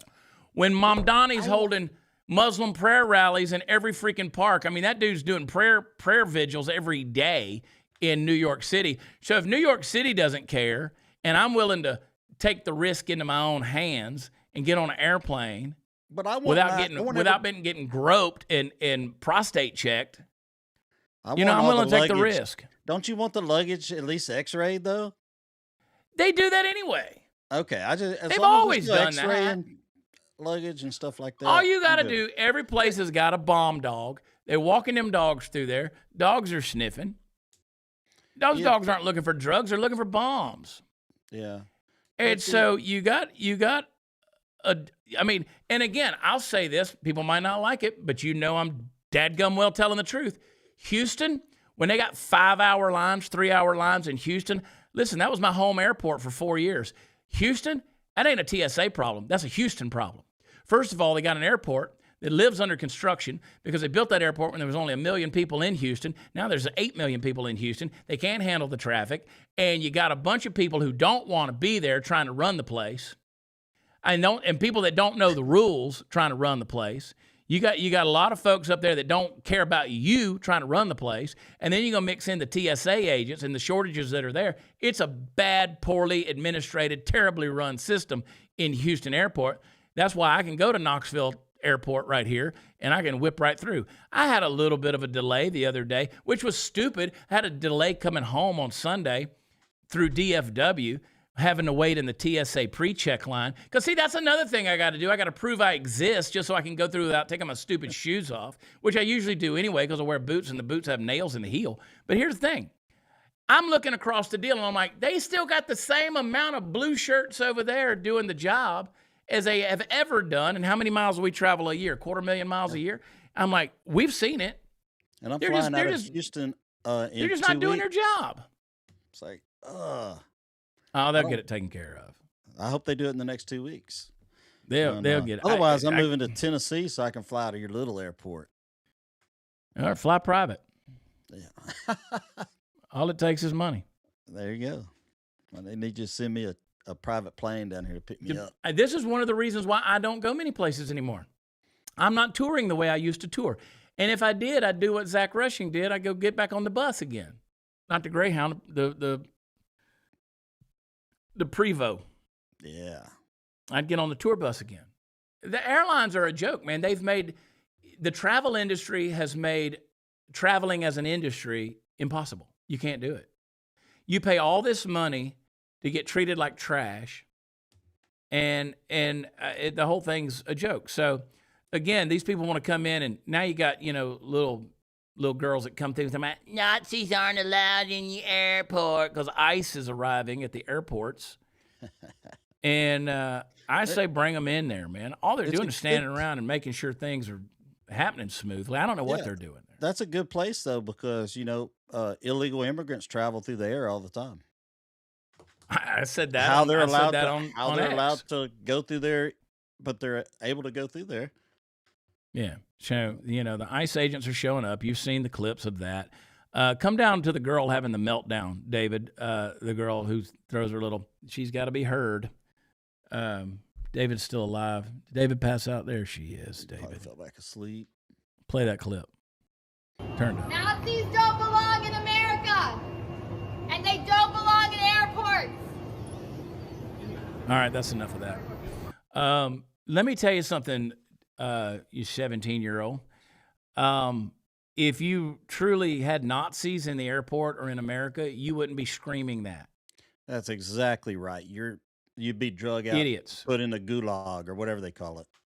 Yeah, you'd be. You know what? You don't get to speak out against the Nazis. So, but again, they all got their ID. They're going through there. They're traveling. Here we go. Travelers experienced a wait time, but since I got there, the lines are moving smooth. Play this clip. And the wait line looks like this. In the couple of hours that I've been here, I've seen ICE officers patrolling, and the line has looked the same since I got here. Completely empty. So if you see wait times go down while you're traveling, you may just want to thank an ICE officer. Earlier this morning, travelers may have experienced a little bit of a wait time, but... Yeah. I do think they'll probably approach the job a little more seriously, and it'll be quicker, and I think they'll be more efficient. Well, somebody's got to come in there and police the police, man. Yeah. I mean, again, I was coming through B&A. I was coming through Nashville not long ago. And I'm like, everybody's standing on the other side of the x-ray machine. We've already been through, we've already, had our whatever, we've already been through our CAT scan. And they're investigating. They're like doing training day. They're investigating every little piece of every little object, every little toothbrush that's in a bag. And I was like, guys, come on. Like, what are you doing? Yeah. I mean, I got a little college kid, in her Lululemons and her oversized sweatshirt and her slippers. I don't think she's taking over a 747. You got this little old lady who had to get up off the wheelchair, struggle through while the wheelchair got folded up and passed through, and she's got her little dog in a bag, and it's like, really, I don't, like, if she stands up in 8F and demands control of the plane, I got a feeling I can overpower her. So what you're talking about, Chad, is profiling, and they need to do a better job of profiling. Stereotype it like crazy, dude. Okay, I just want to be clear. I agree with you. Stereotype it like crazy. Hey, you, backpack, come here. Yeah. It's true. Hey, dude, I mean, he thinks he's a girl. Come here. And you people, the people that want to get offended at us saying that, you're stereotyping. I'm a stereotyper. Ashkelasnamasingaka. He gets on the here. I proved a point the other day, and I got tickled. We were in an Uber in Fort Worth, and the guy picks me up, and I love messing with people from Africa. You've seen me do it, because I've been all over Africa, and there was a guy. He was from Rwanda. And I started talking to him about Rwanda. He goes, "Oh, you've been there?" I was like, "Yeah." And what I saw there was not great, because I told him I was there in '97. He goes, "Oh, that was bad." And I was like, "Yeah, it was bad." And then I asked him. I said, "You ever been to Mogadishu?" And he laughs. He goes, "That's Somalia." And I was like, "I know." But they're Burundi and Rwanda, you got to go through Uganda to get Somalia. I get it. They're a nation apart from one another, but they're still Eastern Africa on the continent, right? And so I love getting a response from Eastern Africans when you bring up something like Somalia. Because again, he's like, "Well, that's a whole other country. That's a whole other country." And I was like, "I know. There's a reason I'm asking you that." And he was laughing. He And wanted to it's like, separate himself from that. but what exactly? Like- Exactly. What we're doing here in this country is we're saying, oh, well, they got dark skin. Let's just bring them in here. Empty the school buses at Minneapolis, which is what Clinton and Obama did, and let's just let them in here. When I'm telling you, that is not the way. That is not the way the rest of the world looks at certain people. So my point is, if they're going to stereotype and look at it, then you know what? I got good reason to as well. Because I posted a clip yesterday or the day before, I don't know, about these kids standing in a parking lot praying and singing praise songs, right? And you go over to my Threads account and everybody's like, if Muslims were doing this, you'd be losing your mind. Well, first of all, Muslims don't do that. They do something very different. And you know what? I see Muslims praying on rugs all the time. We've had that conversation about a recent Uber driver who was from Addis Ababa in Ethiopia. We had that conversation.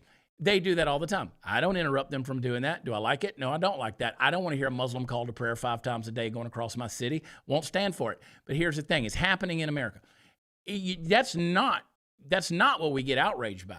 But I can tell you, I've never worried about a splinter cell of youth group members from the local church who are out there singing and praising and doing songs in the parking lot somewhere.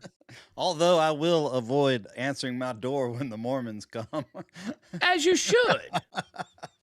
I used to welcome or Jehovah's them, actually. Witnesses or the Baptist or any of them. Yeah. I used to welcome them in. I used to love, because especially when the Jehovah's Witnesses would come, because I would go get their I had a copy of the New World Translation, and I would love to show them how their translation was different. And then I would break out my Koine Greek New Testament, and I'd say, let me show you from this. All right, we got to go. I used to enjoy doing that. Liberals are now saying that climate, these are our pinheads of the day. Liberals are saying that climates are affecting gender, and gender affects climate. I mean, of course it does. Play it. It's really interesting. Climate affects gender, gender affects climate. And Karin, you can speak to that a lot. You already sort of talked to us about this huge movement that you've created around queer and climate. Yeah. So she totally just called out the gay dude. She says, you can speak to this. Obviously. She literally just called out the gay dude and said, you can say something about it. Idiots. Absolute. Well, I would agree. There's probably some things in the climate and the hormones in the food and all that. We're not talking about the climate in the room.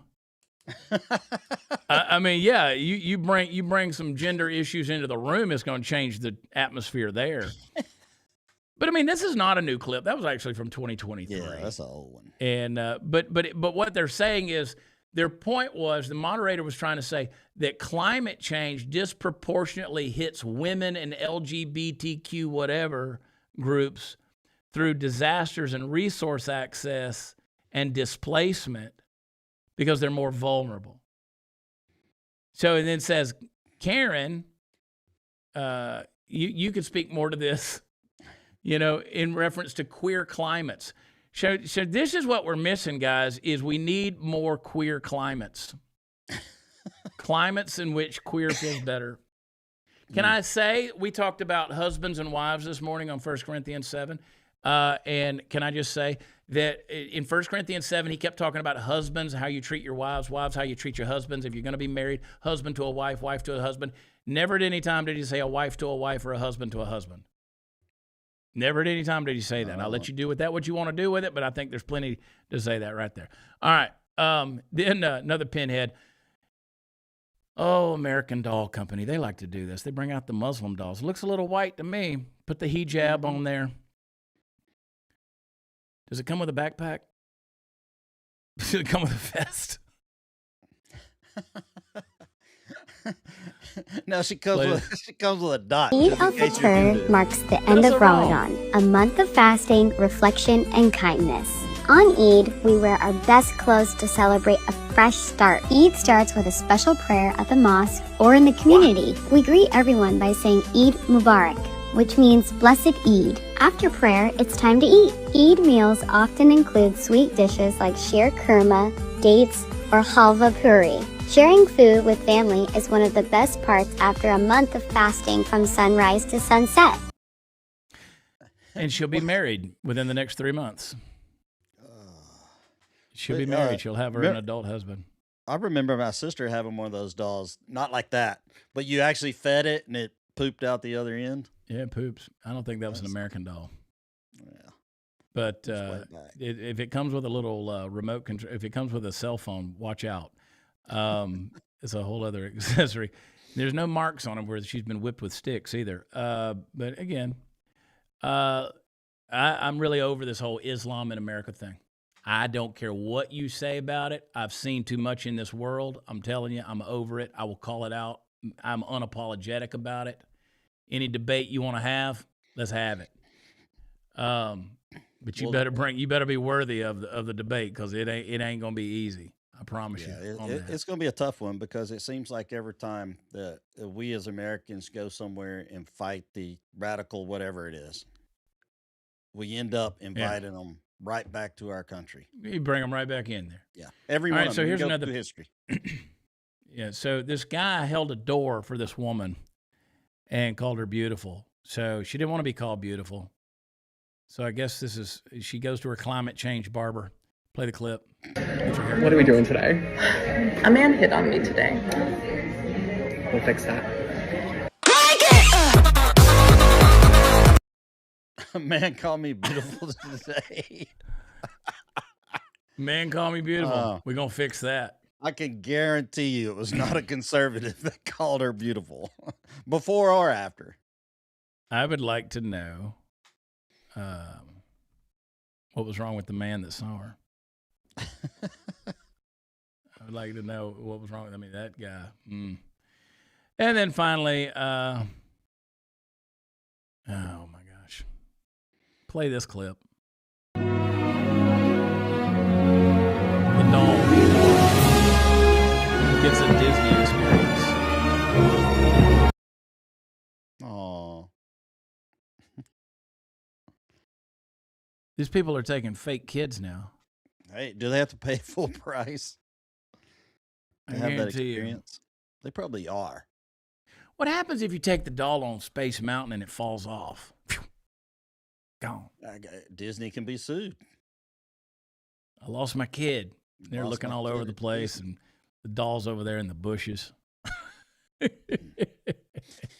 it looks like you have a Rumble rant right there from, let me see. Scroll back. David ain't missing it. Went away. There we go. You want to read that, Chad? Go ahead. Do you know Al-Zodid? Yeah. A-ball. Yeah. Do they have a wait, I don't have glasses on. I can't see that. Yeah. Do they have a Momo doll being Al-Zodid? Yeah. But, yeah. Anyway, there's a lot of stuff. I'm telling you. I tell you what, that woman who just got her hair shaved off, I tell you what she should do. She should put on a hijab, but there's no mass migration to Muslim countries. Like, there's no mass migration of women or homosexuals or anything like that going to Muslim countries. Now, again, people can say, well, you're stereotyping. Well, stereotypes are built on truth. So what are we talking about here? Show me where the mass migration is. Any of that. It doesn't exist. Doesn't exist, Steve. All right, we got to get out of here. All right. And before you say it, Muslim is not a race. It's not a race. It is not a race. And again, people can say xenophobe. I'm not afraid of foreigners either. I'm not afraid of foreigners. I spent all of my 20s, early 30s in foreign countries, so I'm not afraid of foreigners. I'm a radical Islamophobe. Well, I just know that, there's certain things you be aware of. I'll put it this. I've said this before, and I'll say it again. Let's say you ladies are out there. It's midnight, and you got to go get to your car out on a street, and you're in an urban area. You're walking down the sidewalk. You're fumbling for your keys, trying to find them, and 5 big dudes walk out. Let's say it's 5 big black guys. All right, 5 big black guys walk out, and you're fumbling for your keys, and they're walking directly towards you, and you're just a little old woman sitting there all by yourself trying to get in your car so you can go home, and you're nervous. Does it make any difference if those guys just left a Bible study? See, context matters. Now, we stereotype immediately, but the context matters, right? So again, you find out those guys coming out of a Bible study where they've been out there worshiping Jesus like those kids everybody was complaining about to me on Threads. you suddenly you're not so scared anymore. Why? Because the context within the stereotype matters. But see, we don't like to talk about stuff like that because, again, that is somehow offensive to our. No, people are people. People. And so again, it ain't about white. It ain't about brown. It ain't about black. It's not about melanin. 0.0001% of your DNA is what determines your skin color. But either way, and I see what you're saying there, living grace out loud. Again, you say the word radical. Radical, the root word for radical means real. To say somebody's a radical Christian just means they're a real Christian. To say somebody's a radical Muslim means they're a real Muslim. To say somebody's a radical Jew means they're just a Jew. It's just what they are. That's what they are. And so, again, to put the phrase radical in front of it just means real. What you really are. Sharia law, you got that dude that just came out and announced his running for governor in Minnesota. You can't even pronounce his name. He's Somalian. And I don't know, somehow people vote for that fool.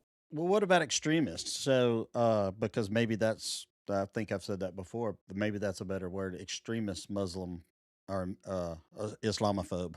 If I said I'm an extreme Christian, how would you take that? If I said I'm an extreme Christian, you would say, okay, this guy, he gets up in the morning, he prays, he reads his Bible, he lives devoted to Christ, he tries to lead other people to Christ, he goes to church, he gives of his income, he does that, he tries to serve the poor, he tries to do all these things. He's an extreme Christian. I mean, again, the fact that you got that's not the definition. That's really not. Well, it's not because we're stereotyping. There's a proper. Islam is an extreme theocratic religion. It's a theocratic, despotic, dictatorial religion. It is about human rights abuses. You can't, except for maybe an argument could be made for places like Malaysia. You can't point. I've made this argument for 10 years now publicly. You can't go to a single place on the map and say, this place was made more peaceful because of the influx of Islamic influence. Can't do it. Can't do it. And you remove the Western influence from a place like Gaza and watch what the Islam tribes do to each other in Gaza. Watch what happens. They'll destroy each other. They'll destroy each other. You want to know what I saw in Rwanda? I saw a woman get stoned to death in Rwanda, 1997. When I was having a conversation with the Uber driver the other day, I didn't bring it up to him, but I was like, yeah, what I saw there wasn't good. I saw a woman get stoned to death. I never saw that happen in Syracuse. I never saw that happen in Birmingham, Alabama. I never saw that happen in Dallas, Texas. There's violence there, don't get me wrong. But in the name of religious extremism, I saw a woman who was accused and immediately executed on the spot. They put her in a hole and buried her. Didn't quite bury her, but they up to her head, and then they stoned her to death. You tell me that's compatible with American culture, or these people who are saying we're coming and we're going to make Sharia law a thing. It's not compatible. Not compatible at all. All right, got to get on the road. Steve, I love you, buddy. Love you too. Drop some of them comments down below. Blow up that chat. Let me see what you got. And again, there it is. There it is. Yeah, make that phone call to Facebook and tell him I'm sorry. I'll text him. All right. I'll text him. I'll just tell him to go review it. Anyway. It was a friend. It was a cop friend, and I commented on her post. It was no big deal. They all got it. Bless it. Be careful out there, guys. It's a crazy world, and you are going to be the one who gets blamed. No matter what, you will be the one who gets blamed. All right, I love you guys. God bless you. Party Foul Steve. Follow him at Party Foul Steve. I'll holler at you later on, Steve. I got some stuff I got to share with you. But anyway, I love you guys. Appreciate you so much. And I'm thankful for all of you, man. And I will talk to you guys, next time. But go over to shopbeforethenoise.com. Check that out. Hit subscribe. Do me that favor of going to where podcasts are offered. Leave that rating and review. I would rather you go to where Before the Noise is and listen to that one, because it's far more edifying than me talking about people getting stoned in East Africa. But go to shopbeforethenoise.com. Help us keep the lights on around here. And it's coming up on the end of the month. People like David probably want to get paid. We'll see. All right, guys, stay safe out there. Keep your head on a swivel. God bless you guys. And I will talk to you tomorrow morning on Before the Noise. I love you. Until then, God bless. Bye.